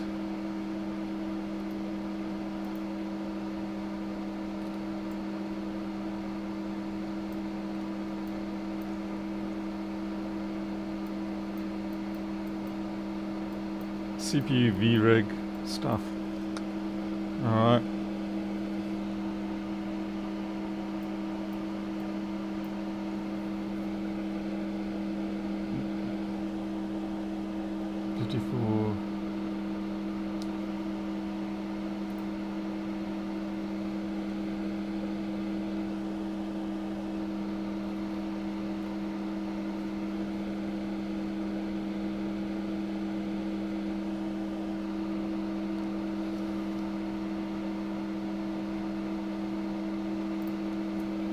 None of these voltages have been all that agreeable with me. We're pretty much all over the place.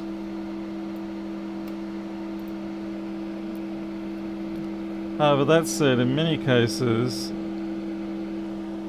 as long as it's within some sort of relatively realm and it's not very high or very low, you're probably okay. 58.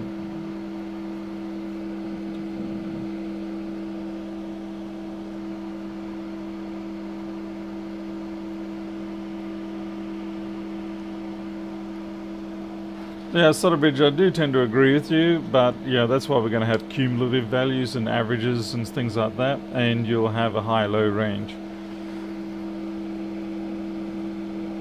Now, of course, you see, the problem is also, what were they testing with?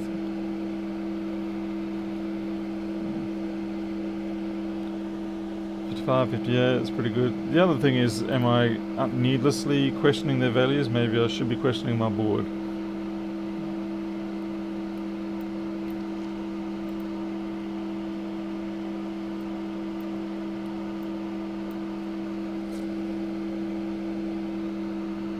56, 60, yep. 56, yep. 12, 28, 12, 28. It's consistent. This should be a grounder. It's a grounder. 50-ish, 50-ish. 60, 50. Yep. And another 50, yep.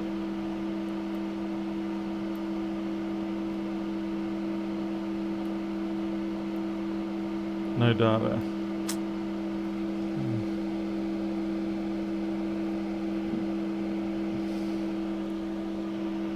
Yep.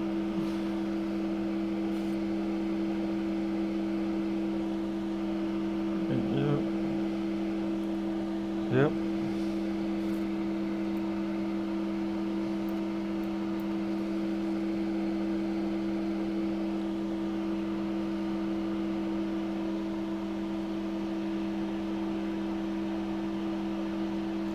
Sutterbridge, not necessarily.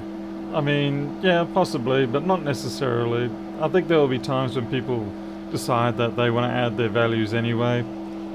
Anyway, I'll be honest and say I couldn't really give a fuck if someone thinks that it's not going to work like that, because quite frankly, yeah, it's the starting days. And just because it's not perfect now doesn't mean it can't become something better. Quite frankly, I spend most of my life listening to people with that sort of attitude, and I just tell them to fuck right off.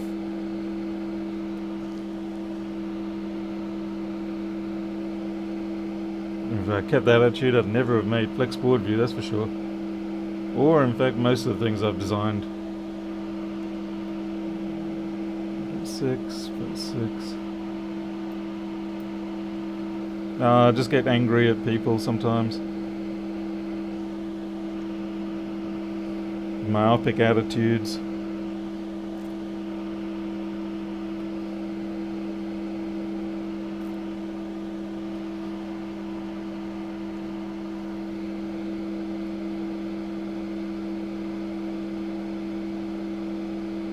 Can't find it catastrophically bad there. I mean, there are a couple that are a bit out, but I wouldn't say catastrophic.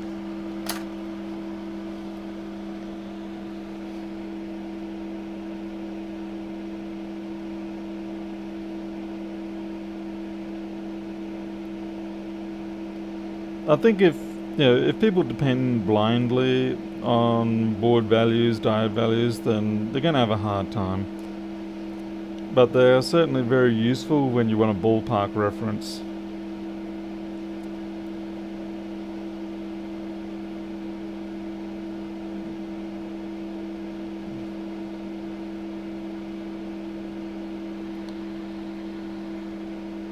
Wow.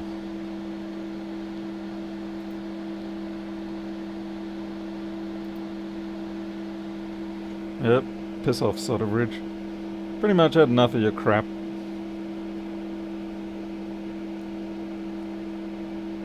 Every damn time coming in here with your bad attitude. I thought it was funny at first and all that, and I got it, someone's got to be the naysayer, but it seems like it wasn't too much of a joke. It seems like it was more just your attitude in general. Sorry about that, but sometimes it's just a limit on things.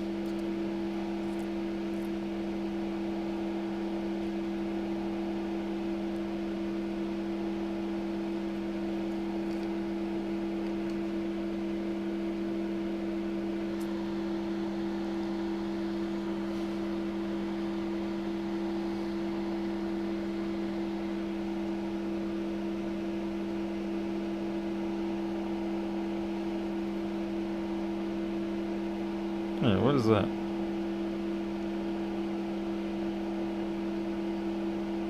Yeah, just a bit of fluff.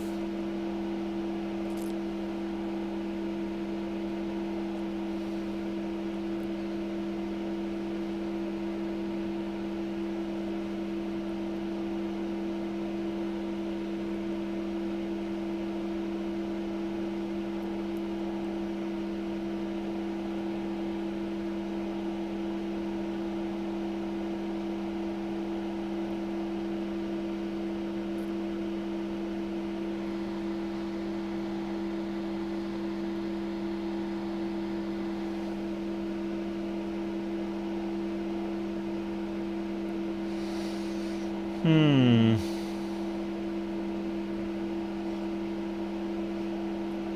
I might throw this one in. Yeah, I'm somewhat disinclined to, but I might throw this one in the ultrasonic.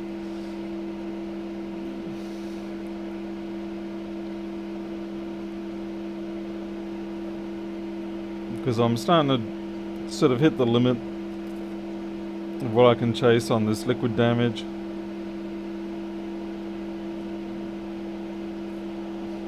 I mean, maybe if we're lucky, the ultrasonic will break out something and actually make it break properly, rather than being stuck in this limbo land. I'll give it until tomorrow morning. I'll consult with some people whom I actually trust. See if there's any hints.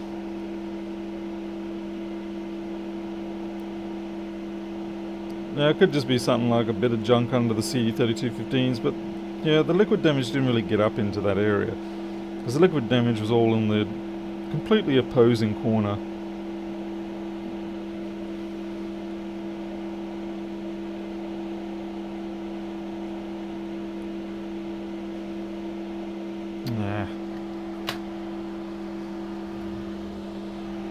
Yeah, Tony, you can rewind.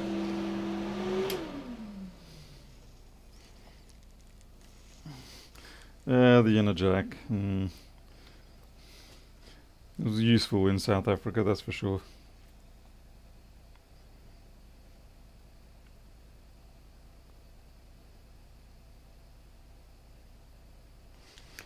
I'm only mad that I actually dropped those words. I shouldn't have. Should have just used the click and be done. So I'm sorry about that. No, that's it. We're done. I mean, it is 1 o'clock in the morning, so probably a good thing.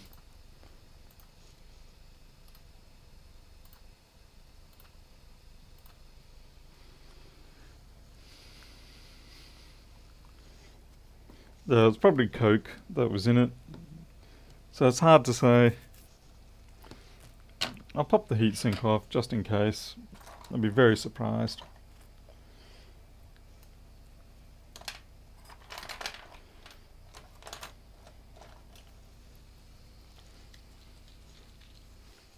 Where is it? 627? No, 627 is unofficial max.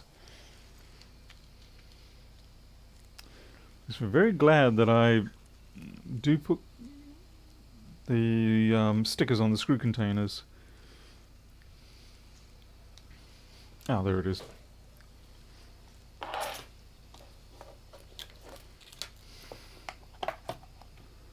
Hey, Margarita. Yeah, we'll just have a look under this heatsink. See if there's anything. I doubt it, but because the heatsink on these does capture around the chip quite well.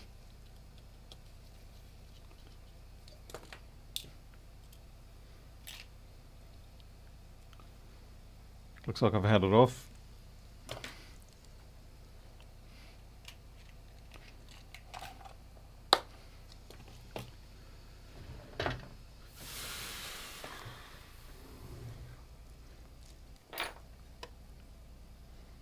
So this is why usually you don't expect to see anything under the heatsink, because of the way it clamps down. Keeps everything out. Well, I mean, obviously it's going to get flooded, then that's one thing, but the general splatters, it keeps everything out.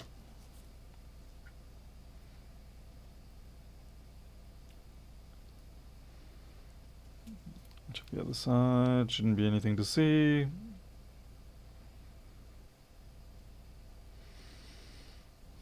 Yeah.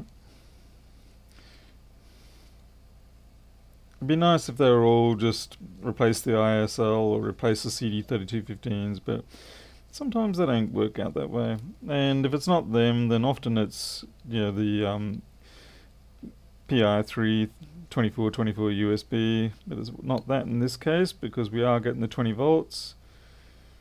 We're just sort of up the creek because I do normally prefer to stick with where the corrosion was. traditionally is the safe way to go about things. It does tend to be pretty successful in terms of a diagnosis technique. Obviously it's not infallible. Oh, that's right, I was going to have a check under this chip here before things went all nutty.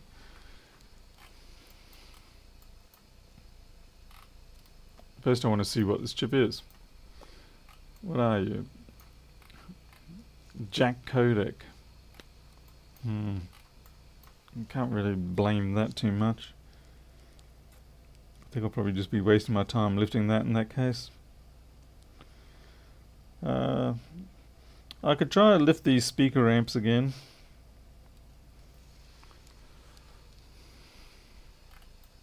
Yeah, it's possible that I didn't put them in properly.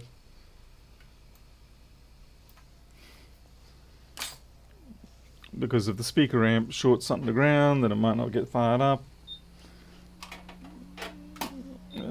I'll just lift them up and have a look.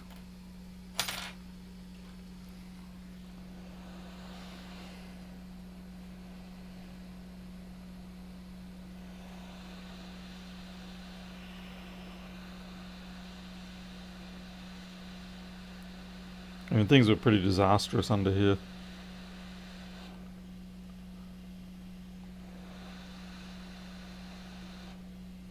But it didn't take much to lift those off. Just put them neatly there. Give it a bath, indeed.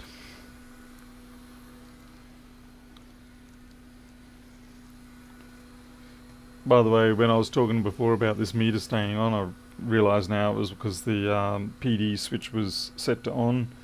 It needs to be off.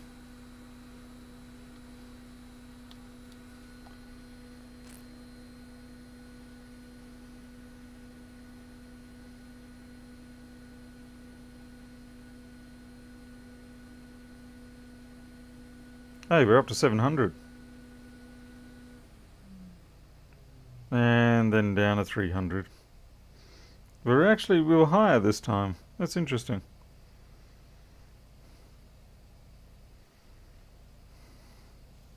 It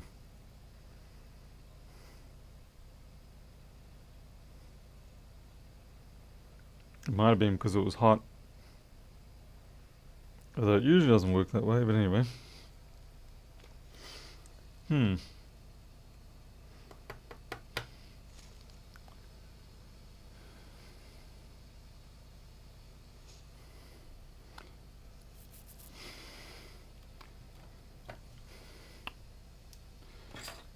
Not having the heatsink on there for that short time wouldn't cause any dramas.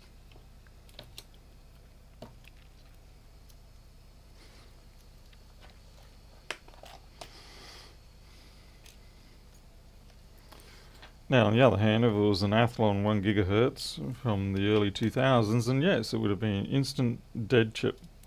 Very close to instant. It's one of the reasons why a lot of people just stuck with Intel during that period, in spite of the P4 being an absolute piece of junk. At least it didn't die.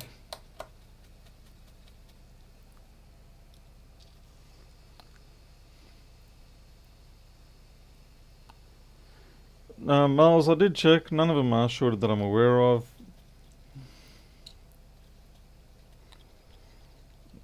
There was a bit earlier in the video where I was going around checking them. Give it another whirl. Can't hurt.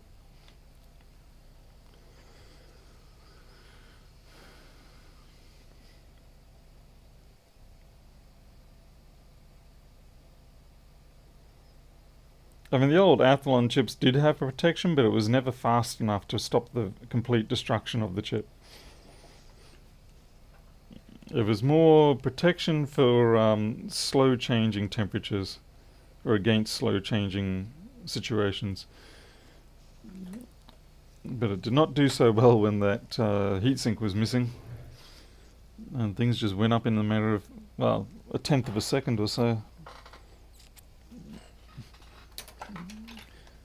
It was quite entertaining given, well, not really, but yeah, there would be people who would install their heat sinks incorrectly, and they didn't last very long.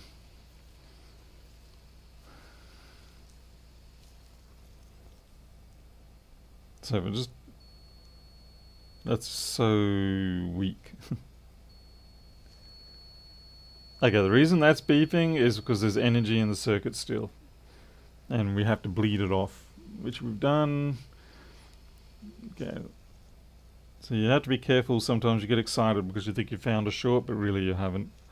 All you've done is you've just found a bit of charge, and the charge is pretending to the multimeter that you have found your cause. It's almost as entertaining as when people discover that the CPU and GPU rails make the buzzer beep, and they think they've got themselves a GPU or CPU short, and it's like, nope, you don't.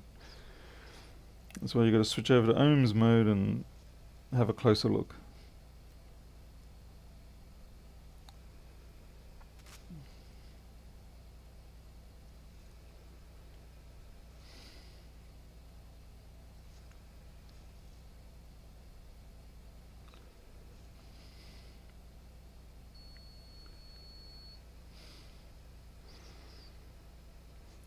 Interestingly enough, it's the more expensive meters that actually tend to suffer that problem more, because they have a higher, they can do their measurements with less power, and so it takes longer for the charge to either be dissipated or to be pumped in.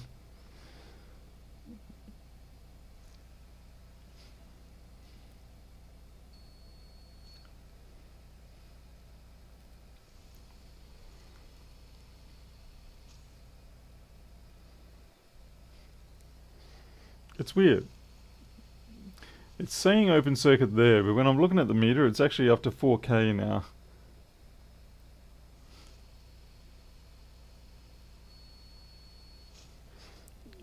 But that's kind of weird because it should be reporting the same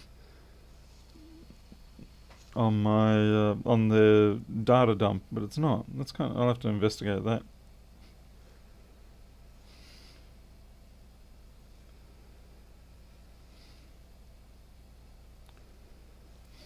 No, no, no. No. We'll give this one a wash tomorrow. Hopefully I'll remember to take, actually I will take these chips off now, because otherwise what's going to happen is I will put it through the wash and I'll wonder where those chips went. Hey Raj. Hey sweetie. Tabby's on the roof terrorizing. Sorry? Tabby's on the roof terrorizing. Okay, I'll come right now. I gotta go. We've got an unwanted cat on the roof and he's terrorizing ours. So that's the end of that. See you all later.